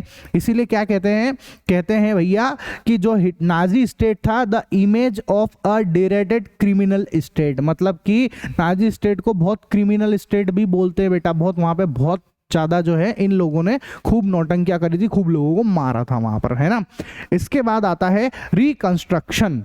अब रिकंस्ट्रक्शन क्या है, ध्यान से समझना। जब अब हिटलर के हाथ में सब पावर आ गई है, डिक्टेटरशिप आ गई है, तो हिटलर चाहेगा कि यार ठीक है, थोड़ा देश को भी सुधार लेते हैं, देश की भी हालत सही कर लेते हैं। तो इसने इकोनॉमी तो खराब थी, तो इसने इकोनॉमी में ध्यान दिया। हिटलर ने सोचा कि अपने देश की इकोनॉमी को सुधारते हैं, तो उसके लिए उसने एक इकोनॉमिस्ट को हायर किया, है ना, इकोनॉमिस्ट को हायर किया, जिसका नाम क्या था, जल्मार शाचेट। ठीक है, अलग अलग तरीके से प्रोनाउंस करते हैं इसको, कोई हेल्मार शाक्ट करके प्रोनाउंस करता है, कोई जल्मार शाचेट करके बोलता है। तो ठीक है, आप जो भी बोलता है उस हिसाब से समझ लेना, ये इकोनॉमिस्ट थे उस जगह के।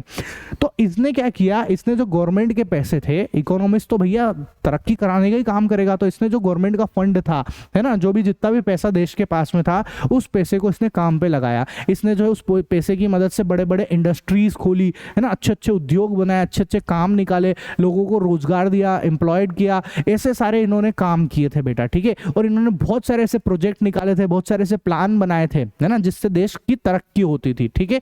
इन्होंने जो है जर्मन सुपर हाईवे बनाया था सबसे पहले, जर्मन सुपर हाईवे भी इनकी वजह से ही हुआ था। और यहाँ तक कि जो है आपने कार का नाम सुना होगा जो कि है फॉक्सवैगन, वो भी इन्हीं की देन थी बेटा। तो ये सब कारें, ये जर्मन सुपर हाईवे, ये सब जो है किनकी वजह से आ पाए थे, इन हलमार शाफ्ट की वजह से ही आ पाए थे बेटा, ठीक है। ऐसा अब क्या है, on the foreign policy front to Hitler got immediate success. और फॉरेन जितनी भी पॉलिसी होती थी फॉरेन की, उन सब पे हिटलर को सक्सेस मिल रही थी, रातों रात तरक्की मिली जा रही थी। हिटलर तो रुकने का नाम ही नहीं ले रहा था वहां पर, है ना। अब हिटलर जो है भयानक हो गया था, बहुत गुस्सेल आदमी था।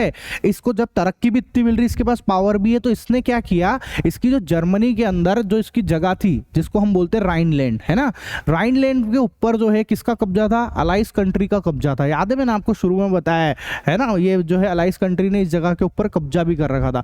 हिटलर ने क्या किया, इनसे वापस उस जगह को छीन लिया, कि बोले चलो बेटा निकल लो, अब पावर मेरे हाथ में, सब वापस कर लिया था इन्होंने। तो एक तरीके से करेगा इसी, कोई भी देश का व्यक्ति, अपने देश का व्यक्ति अपनी चीजों को वापस लेगा भी, सही वो, ठीक है। ऐसा अब क्या है, हिटलर ने जो है in 1936 Rhineland was recaptured and 1938 Austria was annexed to Germany, है ना। मतलब जो है इसने ऑस्ट्रिया के ऊपर भी कब्जा कर लिया था हिटलर ने, ठीक है, इसको भी अपने अंदर ले लिया था। और हिटलर पता है क्या बोलता था, ऐसा डायलॉग मारता था, मतलब कब्जा करता था, डायलॉग भी मारता था। क्या बोलता था, देखो ये एक स्लोगन बोलता था, और बोलता था कि वन पीपल वन एम्पायर और वन लीडर, ऐसे डायलॉग मारा करता था कि भैया वन पीपल वन एम्पायर और वन लीडर होना चाहिए, इसके तहत सबको मानना चाहिए। तो ऐसा करके जो है इस सोच के साथ में इसने ऑस्ट्रिया को जो है अपने कब्जे में ले लिया था वहां पर, ठीक है। ऐसा अब क्या हुआ ना बेटा, during this time he was also getting the silent support from England, है ना। मतलब इस जर्मनी को, हिटलर को जो है इंग्लैंड की तरफ से चुपचाप साइलेंट सपोर्ट भी मिल रहा था, पैसे वगैरह का सपोर्ट भी मिल रहा था। क्यों मिल रहा था, क्योंकि इंग्लैंड कहीं ना कहीं ये मानता था कि यार जर्मनी के साथ जो अत्याचार हुआ है, ऐसा ये इंग्लैंड की सोच थी कि जर्मनी के साथ ऊपर जो इतनी सारी वर्साई की ट्रीटी लगी, इतनी कंडीशन थोपी गई है, वो सब गलत थी। तो इसलिए चोरी छुपे इसको सपोर्ट करता था वहां पर। हालांकि भैया जो हिटलर है ना, उसको कोई फर्क नहीं पड़ता तुम उसके सपोर्ट में हो के मत, वो उसको जब बैंड बजानी है तो बजा के रहेगा, ठीक है। इतनी सब चीजें होते देख लोगों को लगने लग गया था कि भैया हिटलर ने जब इतना काम किया है तो शायद अब जर्मनी की हालत जो है वो रिवर्स हो सकती है, हालत सुधर सकती है। लोगों को ऐसा विश्वास होने लग गया था, और वाकई में हिटलर ने जो है उस समय बहुत काम भी करने लग गए थे वो, ठीक है। अब हिटलर जो है अभी भी नहीं रुक रहा था, हिटलर तो रुकने का नाम ही नहीं ले रहा था। क्यों, क्योंकि वो जुनूनी आदमी था, उसने जो सोच लिया वो करके दिखाना था उसको, ठीक है। तो हिटलर जो है लड़ाई झगड़े में, है ना, फायर वगैरह में, इन सब चीजों में जो है बहुत विश्वास रखता था, दंगे फसाद करने में, दूसरे देशों को लूटने में, ठीक है। अब क्या था कि जो हिटलर है ना, उसका भैया जो इकोनॉमिस्ट था जिसका नाम था एल्मार शाफ्ट, इसने इस हिटलर को राय दी कि देख भाई, अब अपने को जो है अपनी सेना के ऊपर और जो ये हम हथियार वगैरह खरीद रहे हैं इनके ऊपर जो है थोड़ा खर्चा कम कर देना चाहिए, ज्यादा पैसा इनके ऊपर नहीं लगाना चाहिए, लगाना चाहिए पर कम लगाना चाहिए, और उस पैसे को बचा के जो है देश की तरक्की में लगाना चाहिए, इंडस्ट्री खोलनी चाहिए, लोगों को काम देना चाहिए ताकि लोगों का फायदा हो, है ना, इस तरह की। अब ये बेचारा इकोनॉमिस्ट था तो ये तो सही राय दे रहा था ना, पर हिटलर को इन सब बातों से कोई फर्क नहीं पड़ता है। हिटलर ने कहा ओए मेरे को ज्ञान बांट रहा है बेटा, चल निकल, है ना, इसी को रवानगी कर दी कि तू बेटा निकल ही लेना मेरे पास। इसने इसको भगा दिया, इसकी जो पोस्ट थी ना इकोनॉमिस्ट से, उससे इसको खाली कर दिया, अगर निकल ले तू यहाँ से, और बाद में हो सकता है मार भी दिया हो, ज्यादा 3-5 कराओ तो इसने, ठीक है। ऐसा अब क्या था, यहां तक तो सब कुछ चल रहा था, ठीक है। अब हिटलर जो है वो सोचे कि यार ठीक है, अब अपना इकोनॉमिस्ट की तो बात अपने को माननी नहीं। तो हिटलर की सोच क्या थी, हिटलर सोचता था देश को तरक्की करना है ना, तरक्की करने का सिर्फ और सिर्फ एकमात्र तरीका है कि जर्मनी को तरक्की पहुंचानी है। तो भैया क्या करो, इसके जो अड़ोसी पड़ोसी जितने भी कंट्री है ना, उन सबके ऊपर कब्जा कर लो, लूट लो उनको भैया, है ना। जर्मनी की तरक्की तभी हो सकती है जब हम उसको लूट सकते। तो इसने क्या करा, अड़ोसी पड़ोसी जितने भी देश थे, जो कंट्रीज थी इसकी, जैसे पोलैंड है, तो उस पोलैंड के ऊपर जो इसने कब्जा करने की सोची, और इसने पोलैंड के ऊपर जो है भैया बमबारी कर दी, लड़ाई करने के लिए, युद्ध करने के लिए चले गया। अब जैसे बिना बात के इसने पोलैंड के ऊपर लड़ाई करने की सोची, इसके जो दूसरे देश थे, इस पोलैंड के जो सहयोगी देश थे, जैसे फ्रांस हो गया है ना, जैसे कि इंग्लैंड हो गया, इन्होंने भैया इस जर्मनी के ऊपर जो है, इस जर्मनी के ऊपर इन्होंने अटैक कर दिया। मतलब कि अब जर्मनी एक तरफ हो गया और पोलैंड, ब्रिटेन और फ्रांस ये तीनों एक तरफ हो गए और यहां पर एक वॉर शुरू हो गया और इसी वॉर को हम लोग सेकंड वर्ल्ड वॉर बोलते हैं। ठीक है, तो बेसिकली सेकंड वर्ल्ड वॉर किसकी वजह से हुआ? हिटलर की वजह से हुआ। अगर ये हिटलर जो है बिना बात के पोलैंड के ऊपर कब्जा करने की नहीं सोचता तो ये वॉर भी नहीं होता और इतनी सारी तबाही भी नहीं होती। तो ये सब याद रखना, अगर कोई पूछे आपसे, क्वेश्चन आए कि भैया सेकंड वर्ल्ड वॉर किसकी वजह से हुआ था, तो उसका मेन कारण क्या है? हिटलर की वजह से हुआ था और उसने सबसे पहले इस पोलैंड की बैंड बजाने की सोची थी, इसलिए हुआ था। ठीक है, ऐसा। अब क्या है, हिटलर भाई साहब जो है ना, अब ये अकेले पड़ गए। सोचो ना आप, ये अकेला है और ये सब एक साथ है सेकंड वर्ल्ड वॉर में, है ना। तो इन हिटलर ने सोचा, इस जर्मनी ने सोचा कि यार मेरे को भी अब लोगों की जरूरत पड़ेगी, मेरे को भी अपनी ताकत बढ़ानी चाहिए। इसलिए इसने क्या किया, जर्मनी ने जो है बेटा इटली और जापान, है ना, इनके साथ में एक ट्रीटी साइन कर दी जिसको हम बोलते हैं ट्राईपार्टेट। ठीक है, ट्राईपार्टेट ट्रीटी साइन करी बेटा इसने। ठीक है, ऐसा जर्मनी ने साइन कर दिए थे इस ट्रीटी के ऊपर। इस ट्रीटी से क्या हुआ, इसका मतलब सीधा सीधा सा यही था कि अब ये तीनों देश जो है एक दूसरे का सपोर्टर बन गए हैं, एक दूसरे के सपोर्ट में थे। याद रखना, जर्मनी, इटली और जापान ये तीनों एक दूसरे के सपोर्टर थे और इन्हीं को हम लोग जो है एक्सेस पावर भी बोलते हैं या सेंट्रल पावर भी बोलते हैं, जो मैंने आपको पहले भी बताया था। अब जर्मनी के पास पहले भी पावरफुल तो था ही से, अब और ज्यादा पावर आ गई तो हिटलर का जो पास जो है पावर भयंकर तरीके से बढ़ गई थी। हिटलर के पास जब पावर बढ़ गई ना तो ये अभी भी नहीं रुका। इसकी तो सोच ही यही थी कि युद्ध लड़ना है अपने को। तो इसने क्या किया, इसने जो है बेचारा रशिया, जिसका कोई रोल नहीं है, इस जर्मनी ने इस रशिया के ऊपर जो है अटैक कर दिया था बेटा, बिना बात के, मतलब बिना बात के अटैक कर दिया। और यही इस जर्मनी की, इस हिटलर की सबसे बड़ी भूल थी, ये सबसे बड़ी भूल थी इसकी। ठीक है, अब एक बात बताओ, अगर कोई भी जर्मनी, कोई भी देश किसी दूसरे के ऊपर बिना बात के अटैक करेगा तो क्या ये रशिया जो है, क्या ये चुप बैठेगा? क्या इससे नहीं बैठेगा ना, इसको भी तो गुस्सा आएगा। तो इसने क्या किया, इसने जो है इसके ऊपर अटैक करना, इसको रिवर्स जवाब देना स्टार्ट कर दिया। इसका जो ईस्टर्न फ्रंट है, ये ईस्टर्न फ्रंट है बेटा, मैंने आपको पढ़ा रखा है, ये ईस्टर्न फ्रंट है ना। इस ईस्टर्न फ्रंट पे इसने भी अपनी सेना को भेजा और खूब लड़ाया करी इनने भी। ठीक है, और पीछे से जो ग्रेट ब्रिटेन था, है ना, उसने क्या किया, अपनी जो वायु सेना थी, है ना, हवाई जहाज भेजे और उसमें से बम डाल डाल के भेजे और इस जर्मनी के ऊपर खूब गिराए। मतलब जर्मनी की भयंकर बैंड बजा दी वेस्टर्न जो फ्रंट था उस तरफ से। ठीक है, मतलब वेस्टर्न फ्रंट पे ग्रेट ब्रिटेन और फ्रांस ये दोनों एक साथ थे और दोनों एक साथ मिलकर इस जर्मनी की बैंड बजा रहे थे, है ना। और ईस्टर्न फ्रंट पे जो है रशिया जो है वो इसकी बैंड बजा रहा था अपनी सेनाओं को भेज के। याद है, रशिया के पास रेड आर्मी थी, मैंने आपको पढ़ाया है पिछले चैप्टर में रशियन रिवॉल्यूशन के अंदर। तो रेड आर्मी जो है इसके ऊपर अटैक कर रही थी और इस जर्मनी की बैंड बजा रही थी यहाँ पर। ठीक है, ऐसा। तो इस तरीके से जो है जर्मनी को घुटनों पे ला दिया था इन्होंने, हालत खराब करके रख दी थी जर्मनी की। ठीक है, ऐसा। अभी तक क्या है, जो अमेरिका है ना, वो इस वर्ल्ड वॉर में नहीं पढ़ना चाह रहा था, सेकेंड वर्ल्ड वॉर में उसको नहीं पढ़ना था। वो चाहता ही नहीं था कि मैं लड़ूं। क्यों? क्योंकि वो फर्स्ट वर्ल्ड वॉर में उतरा था, उसकी वजह से उसको बहुत सारे इकोनॉमिक क्राइसिस झेलने पड़ रहे थे, उसके यहाँ बहुत परेशानी हो गई थी पैसे वगैरह की। तो वो उसको पता है कि यार मैं बड़ी मुश्किल से अपने देश को वापस से तरक्की पे लेके आया हूँ, अगर मैं वापस से युद्ध वुद्ध लड़ूंगा मेरी फिर बैंड बजेगी। इसलिए बेचारा पढ़ना ही नहीं चाह रहा था और ये समझदार आदमी भी था। ठीक है, लेकिन क्या है, ये चाह के भी इस युद्ध से बच नहीं पाया, इसको पढ़ना ही पड़ा, जबरन पढ़ना पड़ा उस सेकंड वर्ल्ड वॉर में। अब इसको क्यों पढ़ना पड़ा उसको समझते हैं बेटा अपन। ठीक है, देखो क्या था, जो जापान है ना, जापान ये क्या कर रहा था, धीरे धीरे अपनी ताकत बढ़ा रहा था और दूसरे देशों पे कब्जा करने की सोच रहा था। तो इसने क्या किया, इसने जो है फ्रेंच इंडो चाइना के ऊपर कब्जा करने की सोच ली थी। मतलब इसने अटैक भी कर दिए थे इस जापान ने। इसमें कौन कौन से देश आते हैं फ्रेंच इंडो चाइना में? लाओस, कंबोडिया और वियतनाम, ये देश आते हैं और इस जापान ने इनके ऊपर जो अटैक करके इनके ऊपर कब्जा भी कर लिया था। मतलब ये अपनी ताकत बढ़ा रहा था जापान। ठीक है, अब इस जापान के मन में क्या आया कि यार अब मैं जो है इस अमेरिका के ऊपर भी अटैक करूंगा, मैं अमेरिका को भी कब्जे में लेने की सोचूंगा। सोच रहे हो आप, जो सबसे बड़ी पावर है उसके ऊपर जापान अटैक करने की सोच रहा है। तो जापान के मन में क्या आया कि यार मैं जो है यहां से, जापान से अमेरिका है वहां पर, ठीक है, अमेरिका की एक जगह है जिसको बोलते हैं पर्ल हार्बर। ठीक है, इस पर्ल हार्बर हार्बर में अटैक करूंगा और अमेरिका की भी बैंड बजा के इसने सोची, ठीक है। और हिटलर ने इसका सपोर्ट भी किया, क्यों? क्योंकि जापान और जो जर्मनी है, हिटलर है, वो तो एक साथ थे, है ना, वो सब एक साथ मिलके काम कर रहे। तो हिटलर बोल भी रहा था कि हाँ मार साले को जाके, ठीक है, ऐसा। अब क्या है, बीच में आप देखो यहाँ पे ये जो जगह दिख रही है, ये पैसिफिक ओशियन है बेटा। मतलब आप सोचो, कहाँ जापान यहाँ बैठा हुआ है, कहाँ अमेरिका वहाँ बैठा हुआ है, बीच में इतना बड़ा ओशियन है, फिर भी लड़ने की सोच रहे, क्या बेवकूफ लोग हैं, ठीक है, ऐसा।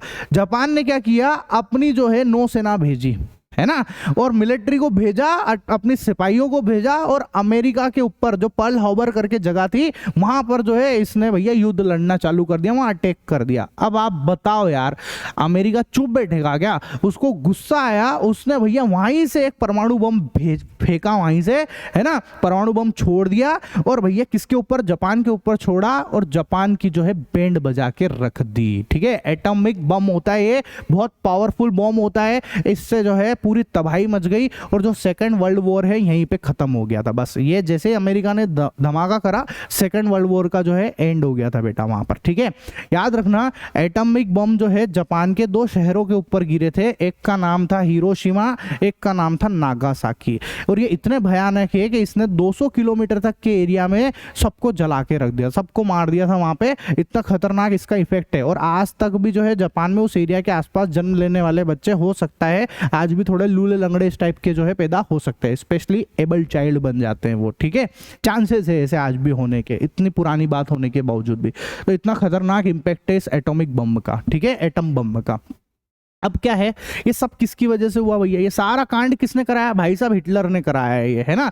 अब हिटलर ने जो है, अब ये हार तो गया, युद्ध में भी हार गया, अमेरिका ने बैंड बजा दी इसकी, सब कुछ हो गया। अब हिटलर जो है अपना परिवार, अपना देश, सब कुछ खो चुका था। तो इसने सोचा कि अब क्या करें, अब तो दूसरे देश जो है ना, जो अलाइज पावर मेरे को मारेगी। तो भाई साहब ने डर के मारे क्या किया, खुद ने ही अपने प्रचार मंत्री, जो प्रोपोगेंडा मिनिस्टर था ग्योबल्स, उन दोनों ने आपस में एक साथ मिलकर एक सुसाइड कर लिया अल्टीमेटली, मतलब है ना, इन्होंने जो है सुसाइड कर लिया, गोली मारकर हत्या कर ली थी, ताकि भैया दूसरे देश के हत्या ना चढ़े, इसलिए डर के मारे कायर रहे साले, इन्होंने जो है खुद को ही गोली मार के ना हत्या कर ली थी वहां पर, ठीक है, ऐसा। और यहीं से वो आपको पता चल गया होगा कि जो हेलमुट के जो पापा थे ना, उन्होंने भी इसीलिए खुद को गोली मारकर हत्या कर दी। क्यों? क्योंकि भैया ये भी नाजी थे, इन्होंने भी बहुत तबाही मचाई है, इसलिए इनको भी डर था कि अब तो अलाइज पावर अपने को भी मार देगी, इसलिए इन्होंने जो है, इन्होंने भी अपने आप को मार के खुद सुसाइड करके खत्म कर लिया था वहां पर, ठीक है, ऐसा। आई बात समझ में? नेक्स्ट टॉपिक आता है हमारा द नाजीज वर्ल्ड व्यू। क्या है बेटा next topic? Nazis world view. The ideology was synonyms with the Hitler's world view. मतलब बेसिकली नाजी की जो आइडियोलॉजी है वो किसकी आइडियोलॉजी है? हिटलर की आइडियोलॉजी। जैसा हिटलर ने बोला वैसा वैसा नाजी लोगों को मानना पड़ेगा बेटा, ठीक है। In this world view not all socialist were equal in their rights, they were either superior और इंफीरियर और ऑन रेशियल बेसिस, ठीक है। मतलब नाजी ऐसा मानते थे कि हर एक इंसान का जो समाज, मतलब जितने भी इंसान है वो सब बराबर नहीं है ना, कोई इंसान सुपीरियर है कोई इंफीरियर है, सब बराबर नहीं हो सकते। ये लोग क्या करते थे, उनको रेशियल बेसिस पे जो है क्लासिफाइड करते थे। कहने का मतलब ये है कि नस्लवादी सोच के इंसान थे, कि किसी को अच्छा मानते थे किसी को खराब मानते थे। अब ये किनको अच्छा मानते थे बेटा? इनकी सोच ये थी कि भैया जो नॉर्डिक जर्मन आर्यन है, जिनकी नीली आंखें हैं, ब्लॉन्ड है ना, और ब्लॉन्ड हेयर है और ब्लू आईज है, उनको ये बहुत अच्छा मानते थे, ठीक है। लेकिन जो जूस थे उनको ये अच्छा नहीं मानते थे, उनके ऊपर तो खार खाते थे, गुस्सा करते थे, ठीक है। और बाकी के जो लोग हैं उनको भैया ये नॉर्डिक जर्मन आर्यन और जूस इनके बीच में रखते थे। आई बात समझ में? मतलब सबसे खराब किसको मान के चलते थे? जूस, जिनको यहूदी भी बोलते हैं, उनको सबसे खराब मानते थे बेटा ये, ठीक है, ऐसा। The Jews were regarded as anti-racist and sworn enemies of the Aryan. All the other societies were placed between the German Aryan and the Jews according to their outwards, ठीक है, इनके बीच में मानते थे मतलब ये इसको। Hitler racist thinking was based on the theories of thinker like Charles Darwin and Herbert Spencer। मतलब पता है जो हिटलर है ना, उसकी सोच किसके हिसाब से, उसकी जो रेसिस्ट की जो थ्योरी है ना, वो किस हिसाब से सोचता था? उसको क्या लगता था कि भैया ये जो थ्योरी है ये भैया चार्ल्स डार्विन और हर्बर्ट स्पेंसर की थ्योरी है, मतलब ये इसको मानता था। हालांकि इन्होंने ऐसा कुछ नहीं बोला था, है ना। अब लेकिन हिटलर ने अपने हिसाब से इनकी बातों को तोड़ मरोड़ दिया था। अब कैसे? देखो, पहले आपको ये समझना पड़ेगा कि चार्ल्स डार्विन और जो है हर्बर्ट स्पेंसर, इनकी थ्योरी क्या है। तो देखो, चार्ल्स डार्विन ने क्या बोला था हम सबको पता है। इसने ये बोला था कि थ्योरी ऑफ इवोल्यूशन दिया था इन्होंने, आपने छोटी क्लास में पढ़ा होगा, है ना, कि भैया हर एक इंसान जो है अपने एनवायरनमेंट के अकॉर्डिंग जो है अपनी बॉडी को और अपने हिसाब को नेचर वाइज अब नेचुरली जो है चेंज करता रहता है। इसी को बोलते हैं थ्योरी ऑफ इवोल्यूशन। वो जिराफ वाली कहानी सुनी, उसकी गर्दन पहले छोटी थी फिर लंबी होती गई, क्योंकि उसको खाना जो है उसके पेड़ जो है वो ऊंचे थे, इसलिए उसकी गर्दन भी लंबी होती गई। ये थ्योरी ऑफ इवोल्यूशन है बेटा, ठीक है ऐसा। और हर्बर्ट स्पेंसर क्या मानते थे कि भैया जो सबसे फिटेस्ट है बस वही बचेगा और बाकी के सब लोग मर जाएंगे। ये नेचर ऐसा करती है, जो सब नेचर में जो सबसे फिटेस्ट है वो बचेगा और बाकी का सब मरेंगे, ऐसा करके इन दोनों की थ्योरी थी, ठीक है। अब इन्होंने ये बात बोली है कि ये अपने आप होता है, नेचुरल तरीके से होता है, इसमें किसी इंसान का कोई लेना देना नहीं है। लेकिन भाई साहब हिटलर ने क्या किया, इसमें जबरदस्ती इंसानी तड़का मार दिया। हिटलर ने बोला कि अब अपुनिज भगवान है, तो मैं ये हिटलर बोल रहा है कि भैया जो मेरे हिसाब से सबसे अच्छा होगा वो बचेगा, बाकी के सब मर जाएंगे, ठीक है। तो उसने अपने हिसाब से इन सब चीजों को डिसाइड करना स्टार्ट कर दिया था, ठीक है। तो हिटलर ने बोल दिया था कि भैया मेरे हिसाब से नॉर्डिक जर्मन आर्यन बहुत अच्छे हैं, तो ये तो बचेंगे भैया, ये जीने के लायक है ना, ये बच्चे पैदा करने के लायक है, इनका ही वंश होना चाहिए और बाकी का जो है बाकी के लोगों को मार देना चाहिए भैया, ठीक है। यहूदी वगैरह को तो मार ही देना चाहिए, इनसे तो बहुत भयंकर खार खाते हैं वो, ठीक है ऐसा। और the other aspect of Hitler ideology was related to the geopolitical concept of lebensraum, ठीक है, और द स्पेयर ऑफ लाइफ। इस बात का सीधा सा मतलब बताता हूं कि भैया हिटलर ये सोचता था कि देखो जीना है, अगर आपको ज्यादा से अच्छी जिंदगी गुजारनी है तो उसका सिर्फ एक ही तरीका है कि आप आपके अड़ोसी पड़ोसी जितने भी कंट्री है, दूसरी कंट्री है, उनके ऊपर कब्जा करो, उनकी जगह घेर लो आप, ठीक है, तभी आप आपका लिविंग स्टैंडर्ड अच्छा कर सकते हो। तो इस चक्कर में इस जर्मनी ने जो है हिटलर ने किया भी, पोलैंड के ऊपर जो है युद्ध लड़ लिया था। फिर जो है पोलैंड के ऊपर जब युद्ध लड़ा तो भैया हमने देखा कि फ्रांस है, जो इंग्लैंड है, उसने इस जर्मनी के ऊपर युद्ध लड़ना स्टार्ट कर दिया था और यहीं से सेकंड वर्ल्ड वॉर हुआ था, जो हम अभी समझ के आए बेटा, ठीक है। तो ये हिटलर की सोच ही थी जिसकी वजह से सब कांड हो रहे थे सारे के सारे, ठीक है, कोई दिक्कत नहीं ना। अच्छा, अब उसके बाद में आता है बेटा हमारा नेक्स्ट टॉपिक है जो कि है establishment of a resist state, है ना। इसको समझते हैं अपन। देखो आसान है, ऐसा कोई बड़ी बात नहीं है ना, बहुत सिंपल से टॉपिक पढ़ रहे हैं अपन यहाँ पर। क्या बोला, the Nazis wanted to create a society of pure and healthy Nordic German Aryan, Nordic Aryans. In his eyes only such people were wanted. मतलब भैया नाजीज यही चाहते थे कि भाई सबसे बढ़िया इंसान कौन है उनके नज़र में, नॉर्डिक जर्मन आर्यन की हेल्दी कम्युनिटी बनाना चाह रहे थे वो, ठीक है। और वही उनके हिसाब से बहुत अच्छे लोग थे, बाकी के सब बकवास थे, ठीक है। This were the only people who could be consider worthy of promotion and lineage. मतलब कि तरक्की के लिए भी जो है नॉर्डिक जर्मन लोगों की ही तरक्की होनी चाहिए, और लाइनेज का मतलब ये है कि इनके ही वंश बढ़ने चाहिए, बाकी लोगों के तो खत्म ही हो जाने चाहिए। ऐसी सोच थी नाजी की, मतलब बाकी लोगों की तो कोई वैल्यू ही नहीं कर रहे थे वो लोग, ठीक है ऐसा। This mean that even German who were consider impure or abnormal by the Nazis had no right to live. मतलब इनकी नाजी की ये ऐसा नहीं था कि सिर्फ यहूदी के खिलाफ में थे, ये भी मानते थे कि जो जर्मन है ना, जो भी जर्मन लोग जो कि भैया जो इम्प्योर का मतलब ये है कि अगर कोई लूले हैं, कोई लंगड़े हैं, उनके कोई तकलीफ है उनकी बॉडी में, तो ऐसे लोगों को मार देना चाहिए, उनका तो जीवन मतलब उनका अधिकार ही नहीं जीवित रहने का। ऐसी सोच का व्यक्ति था ये हिटलर, बहुत खराब व्यक्ति था ये, है ना।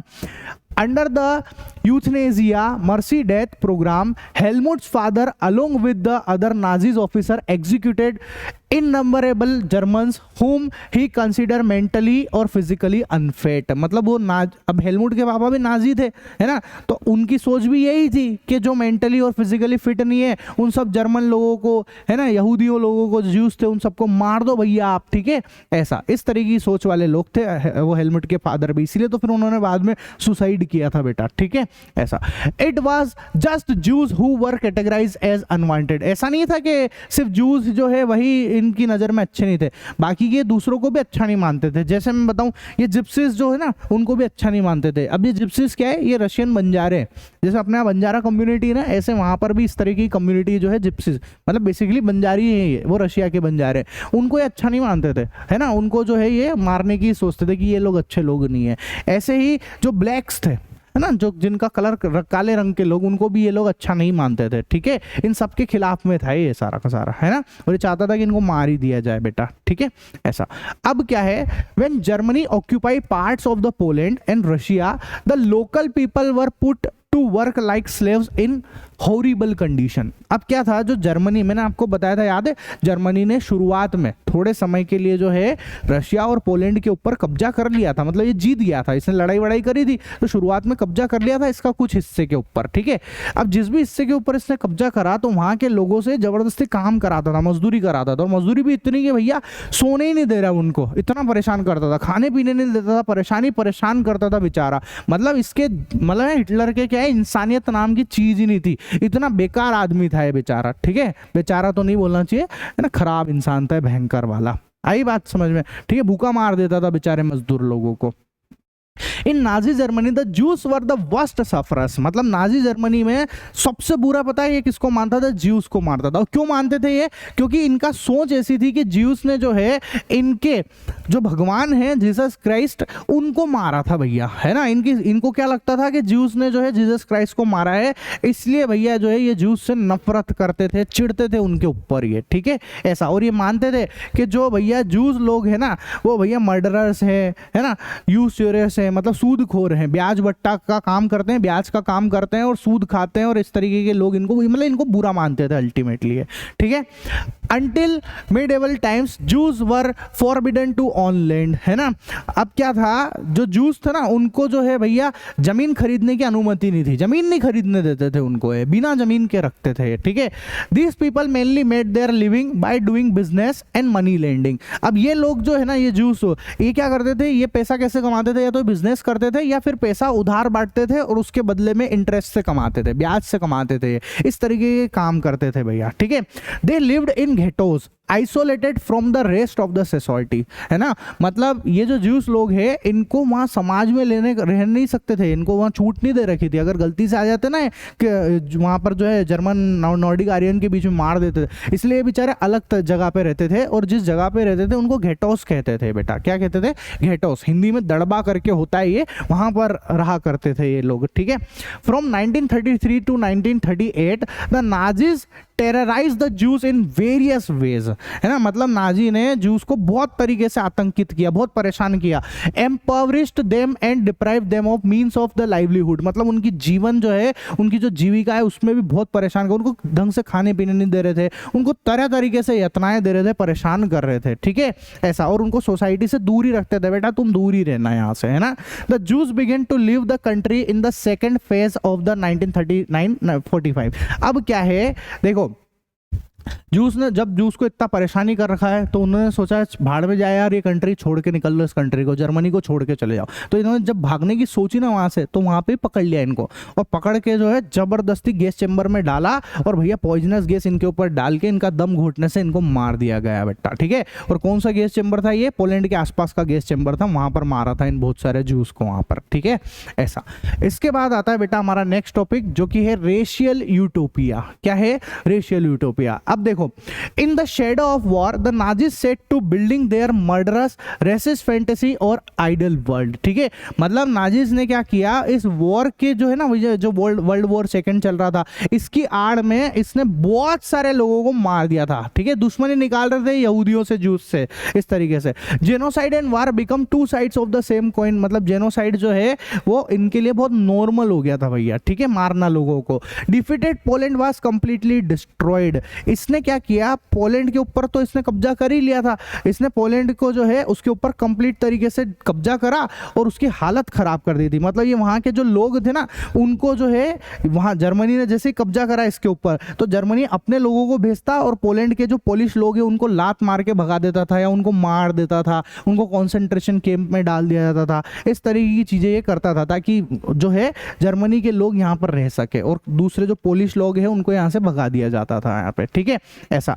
After this, the Poles were driven away like cattle and transported to another part called general government, है ना। अब ये जो पोलिश लोग हैं उनको भगाता था, तो भगाता कैसे था, ऐसे गाड़ियों में भर देता था और जानवरों की तरह भरता था इनको ये, ठीक है। और इनको कहाँ पे भेज दिया जाता था, सेंट्रल गवर्नमेंट करके एक जगह होगी, जनरल गवर्नमेंट करके कोई जगह होगी वहाँ पे, वहाँ भेज दिया जाता था इनको, ठीक है, ऐसा। और जहाँ पर फिर बाद में इनको अल्टीमेटली मार देते थे ये लोग, ठीक है, ऐसा। It was a ploy to enslave the whole of the Polish society at the intellectual and spiritual level. मतलब इन्होंने क्या किया था कि वहाँ के जो इंटेलेक्चुअल लोग हैं, है ना, जो पोलिश सोसाइटी के पोलैंड के जो समझदार लोग हैं, इंटेलेक्चुअल जो लोग हैं, होशियार लोग हैं, उनको इन्होंने मारना चालू कर दिया था। इससे क्या करना चाह रहे थे वो कि अब जब समझदार लोग ही नहीं बचेंगे तो कौन वहां पर जो फिर राज कर पाएगा। तो ऐसी सोच के व्यक्ति था ये हिटलर वहां पर, ठीक है। Polish children who looked like Aryans were snatched from their parents and sent to breed specialist for examination. मतलब जो भी पोलिश बच्चा, जो पोलैंड का बच्चा जो आर्यन जैसा दिखता था, उसको उसके माँ बाप से छीन लिया जाता था, है ना, और उसको जो है ब्रीड स्पेशलिस्ट के पास भेजा जाता था, ठीक है। और वहाँ पे उसकी जांचें होती थी, अगर उसमें जो है वाकई में आर्यंस जैसी खूबियां हैं अगर उसके अंदर, तो उसका पालन पोषण होता था, उसको बढ़िया रखते थे। और अगर वो उस टेस्ट में फेल हो जाता था, है ना, मतलब उसके अकॉर्डिंग नहीं निकलता वो, तो उसको मार देते थे बेचारे को। पहले अनाथालय में डाल देते थे, फिर बाद में मार देते थे ये, ठीक है, ऐसा। अब आता है next topic, youth in Nazi German. आखिर नाजी जर्मन में यूथ कैसा था बेटा वहां पर, है ना। तो समझो, देखो जो यूथ था ना, वो तो भैया उसकी इनकी नज़र में तो हिटलर जो है, यो हिटलर को बहुत मानते थे, आइडल मानते थे यूथ तो, ठीक है, ऐसा। Hitler interest in the youth had reached the point of obsession, ठीक है। ही बिलीव्ड दैट, अब हिटलर ऐसा क्यों मानते थे, क्योंकि हिटलर मानता था ये बात कि भैया देखो यूथ हमारे यहाँ का अगर अच्छा होगा, हमको मानेगा, हिटलर को मानेगा, नाजी सोच वाला होगा, तो भैया देश में फिर आगे भी नाजिज्म बरकरार रहेगा, वरना खत्म हो जाएगा, ठीक है, ऐसा। नाजी आइडियोलॉजी को मानते भी थे वहां के लोग, इसीलिए, ठीक।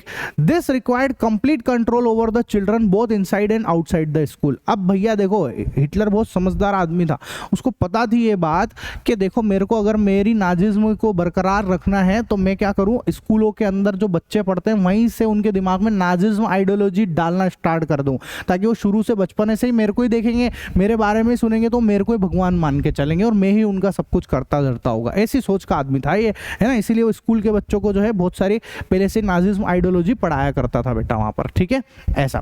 अब एक क्वेश्चन उठता है कि what was happening in school during Nazism.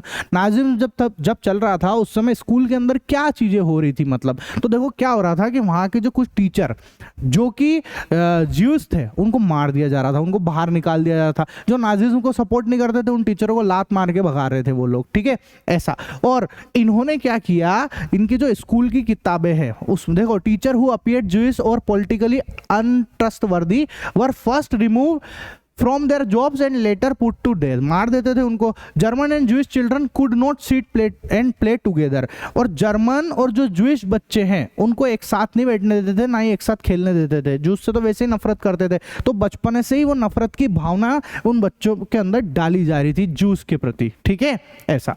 Letter the unwanted children Jews gypsies and disabled children were expelled from the school, और बहुत सारे जो जूस के बच्चे हैं, जो जर्मन के, जो नॉर्डिक जर्मन के अलावा जो दूसरे बच्चे, उन सबको स्कूल से बाहर निकाल दिया गया और बाद में तो मार भी दिया था उनको, गैस चैम्बर में डाला और जला के मार दिया, मतलब गैस डाल के मार दिया था उनको, दम घुटने से मार दिया था, ठीक है। Good German children had to go through the Nazi educated process, है ना, मतलब कि जो अच्छे जर्मन थे उनको नाजी आइडियोलॉजी पढ़ाई जाती थी शुरू से ही, है ना। It was a long process of ideological training, उनको बचपन से ही सब कुछ सिखाया जाता था। उनकी स्कूल की जो किताबें हैं उसके अंदर भी नाजी आइडियोलॉजी से रिलेटेड ही बात होती थी वहाँ पर, है ना। इस तरीके मतलब उनको जो है ब्रीडोलॉजी करके, मतलब नस्लवादी सोच की सोच पढ़ाई जाती थी उनको, कि हम अच्छे हैं ये लोग खराब हैं, इस तरीके की चीज़ें बचपन से ही सिखाई जाती थी उनको, ठीक है। और बचपन से ही जो है जो हिटलर है उसके बारे में पढ़ाया गया था, नाजिज्म के बारे में पढ़ाया जाता था कि भैया नाजिज्म ही अच्छा है, बाकी के सब लोग बेकार है, इस तरीके की चीज़ें पढ़ाई जाती थी वहाँ पर, है ना। जिसकी वजह से बच्चा जो है बचपने से ही हिटलर की पूजा करना सीख जाता था, ठीक है। अब वो देख ही वही रहा है तो करेगा भी वही ना, शुरू से यही करता था वो, ठीक है, ऐसा। अब क्या है, बच्चों को बचपन से ही युद्ध लड़ना, है ना, उनके जो गेम्स वगैरह भी होते थे वो ऐसे ही होते थे जिसमें फाइटिंग वगैरह होती थी, ताकि बच्चों के अंदर शुरू से ही लड़ने भिड़ने की भावना जागृत हो जाए, है ना, मतलब शुरू से ही वो युद्ध के लिए तैयार हो जाए। तो इसलिए उनको ऐसे ही गेम खिलाए जाते थे जिससे बच्चा एकदम स्ट्रोंग हो, ठीक है, ऐसा। मतलब वहाँ पे 10 साल के बच्चों को यंग फोल्क में जो है डाल दिया जाता था, है ना। 14 साल के बच्चों को हिटलर यूथ के अंदर डाल दिया जाता था। तो youth organisation were entrusted with the responsibility of equipping German German children and youth with the spirit of the national socialism. Children as young as 10 years old were admitted to young folk. ये basically वहाँ की organisation थी, उसमें डाल दिया जाता था जो नाजिज्म के बारे में पढ़ाती और सिखाती थी. ठीक है, ऐसे ही 14 साल के बच्चे को हिटलर ऑफ यूथ में डाल दिया जाता था, है ना. ऐसा यहाँ पर बच्चे जब पक्के हो जाते थे. अच्छा, इन ऑर्गेनाइजेशन में क्या सिखाया जा रहा है? लड़ना भिड़ना, दूसरे लोगों से नफरत करना, है ना, यहूदियों को मारना, यहूदियों से नफरत करना, ज्यूस से नफरत करना, बाकी अपने अलावा जो है नॉर्डिक जर्मन को ही अच्छा समझना, हिटलर को अच्छा समझना, भगवान मानना, ये ऐसी बातें सिखा दे, बाकी के सब लोग बेकार है, इस टाइप की जो है इनको बचपन से ऐसी शिक्षा दी जा रही थी वहाँ पर. ठीक है, और बाद में जब वो 18 साल के हो जाते थे तो फिर उनको जो है आर्मी वगैरह में ज्वाइन कर दिया जाता. मतलब पहले वो लेबर सर्विस में आते थे, उसके बाद जो है उनको आर्मी वगैरह में ज्वाइन करते थे और फिर वो वहाँ पर नाजी ऑर्गेनाइजेशन को ज्वाइन कर लेते थे. ठीक है, फिर आता है next topic, the Nazi idea of motherhood. अब नाजी आइडिया क्या है मदरहुड का, ध्यान से समझो. In Nazi Germany every child was repeatedly told that women were fundamentally different from men. वहाँ पे माना जाता था कि जो वुमेन है वो मेन से अलग होती है ना, अपीयरेंस में तो अलग होती है, और वैसे भी माना जाता था, ये मानते थे कि वुमेन्स जो है सिर्फ और सिर्फ बच्चा पैदा करने के लिए ही है भैया, और कोई काम नहीं कर सकती वुमेन, है ना. इनका काम यही है कि नार्डिक जो जर्मन है उनके बच्चे पैदा करे, अच्छी क्वालिटी के बच्चा पैदा करे, जर्मन के जैसे दिखने चाहिए वो बच्चे, है ना. ऐसे बच्चे पैदा करने का इनका काम था भैया, मतलब आर्यन ब्लडेड बच्चा होना चाहिए इनका. ठीक है, ऐसा. और in 1933 Hitler said the most important citizen of state is the mother. मतलब हिटलर बोलता था कि भैया जो कंट्री है उसका सबसे इंपॉर्टेंट सिटीजन कौन है? माँ है. वहां पे सब बोलने की बात है. ठीक है, ऐसा कैसे मैं बताता हूँ. मानता कुछ नहीं था वो, सिर्फ बोलता ही था. कैसे देखो, अगर कोई औरत ने ऐसा बच्चा जन्म दे दिया जो कि भैया नार्डिक जर्मन जैसा नहीं दिखता हो, है ना, जर्मन आर्यन जैसा नहीं दिख रहा हो, नार्डिक आर्यन जैसा नहीं दिखता है, ठीक है, तो भैया उस माँ को जो है ये दंड देता था. मतलब उस माँ के ऊपर जो है बहुत सारे तरीके से उसको परेशान करता था. लेकिन अगर किसी माँ ने जो है नार्डिक जर्मन जैसा ही बच्चा पैदा किया है तो उसकी ये बहुत देखभाल करता था, उसको अच्छा मानता था, उसको बहुत सारी फैसिलिटी देता था, उनको हॉस्पिटल के अंदर, स्कूल के अंदर बहुत सारी तरह की फैसिलिटी वो उपलब्ध कराता था. तो मतलब एक सोचो आप, ये भी माँ है और ये भी माँ है, इस माँ को सारी फैसिलिटी मिली, इसको सब फैसिलिटी मिली, इसका मतलब तो यही हुआ ना कि वो माँ की इज्जत नहीं कर रहा है, उसको तो जो चीज चाहिए वो उस हिसाब से इज्जत करने की सोच रहा है वहां पर. ठीक है, ऐसा. अब क्या है, such mother were given special facilities, ये मैंने आपको बताई कि स्पेशल फैसिलिटीज वगैरह दी जाती थी. ठीक है, और देखो अगर किसी माँ ने 4 बच्चों को जन्म दिया और वो कंडीशन है कि वो बच्चे जो है जर्मन नॉर्डिक आर्यन जैसे दिखने चाहिए, अगर 4 जर्मन बच्चों को जो जन्म दिया अगर उसने, तो भैया उसको जो है तांबे का मेडल दिया जाता था. ठीक है, कौन सा मेडल दिया जाता था उसको? देखो यहाँ लिख रखा है, a mother who gave birth to 4 children was given a bronze medal. तांबानी सॉरी, ब्रॉन्ज का मेडल दिया जाता था. ठीक है, और अगर किसी माँ ने जो है 6 बच्चों का जन्म दिया है तो उसको सिल्वर मेडल दिया जाता था, और किसी माँ ने अगर 8 बच्चों को जन्म दिया है तो भैया उसको गोल्ड मेडल दिया जाता था. अब ये सोच लो यार, मतलब बच्चों के जन्म देने पे मेडल दी जा रही है, तो इसकी सोच क्या है? इसका मतलब कि भैया बच्चा जन्म देना, माँ को जो है उन्होंने एक तरीके से किसके बराबर कर दिया था? जो सोल्जर है, सोल्जर को मिलते हैं ना ये सब मेडल वगैरह, तो उससे कंपेयर करता था ये. इसकी सोच ऐसी थी कुछ उस समय. ठीक है, ऐसा. अब कुछ अगर मान लो कि कोई ऐसी महिलाएं जो भैया आर्यन ब्लड को जन्म नहीं देती थी, ठीक है, या जो है किसी और दूसरे के साथ में कोई ना कोई रिश्तेदारी रख लेती थी, रिलेटिव्स, उनका कुछ ना कुछ कनेक्शन होता था दूसरे जो प्रजाति के लोग थे जर्मन नॉर्डिक आर्यन की बजाय दूसरे वाले, है ना, तो उनके जो है मुंह पे कालिक पोर देते थे, उनको गंजा कर देते थे, उनको बहुत परेशान करते थे, उनकी तख्ती लटका देते थे जैसे गले में इस तरीके से, और उस पर लिख देते थे, I have tarnish the honour of the nation, मैंने भैया राष्ट्र के सम्मान की बैंड बजाई है, मैं गुनहगार हूँ. इस तरीके की चीजें उनके ऊपर लटका दी जाती थी, उनकी घनघोर बेइज्जती करते थे और हो सकता है मार भी देते थे बाद में तो ये लोग. ठीक है, ऐसा. अब आता है हमारा नेक्स्ट टॉपिक जो कि है आर्ट ऑफ प्रोपोगेंडा, है ना.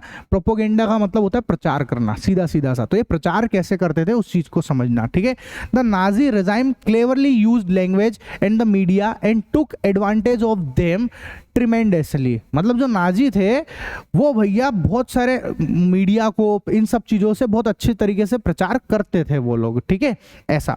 The Nazi never use word like murder और death. In their official documents. Official documents में नाजी ने कभी भी मर्डर और हत्याएं ऐसी चीज ऐसे शब्दों का यूज किया ही नहीं उन्होंने कभी भी, ठीक है।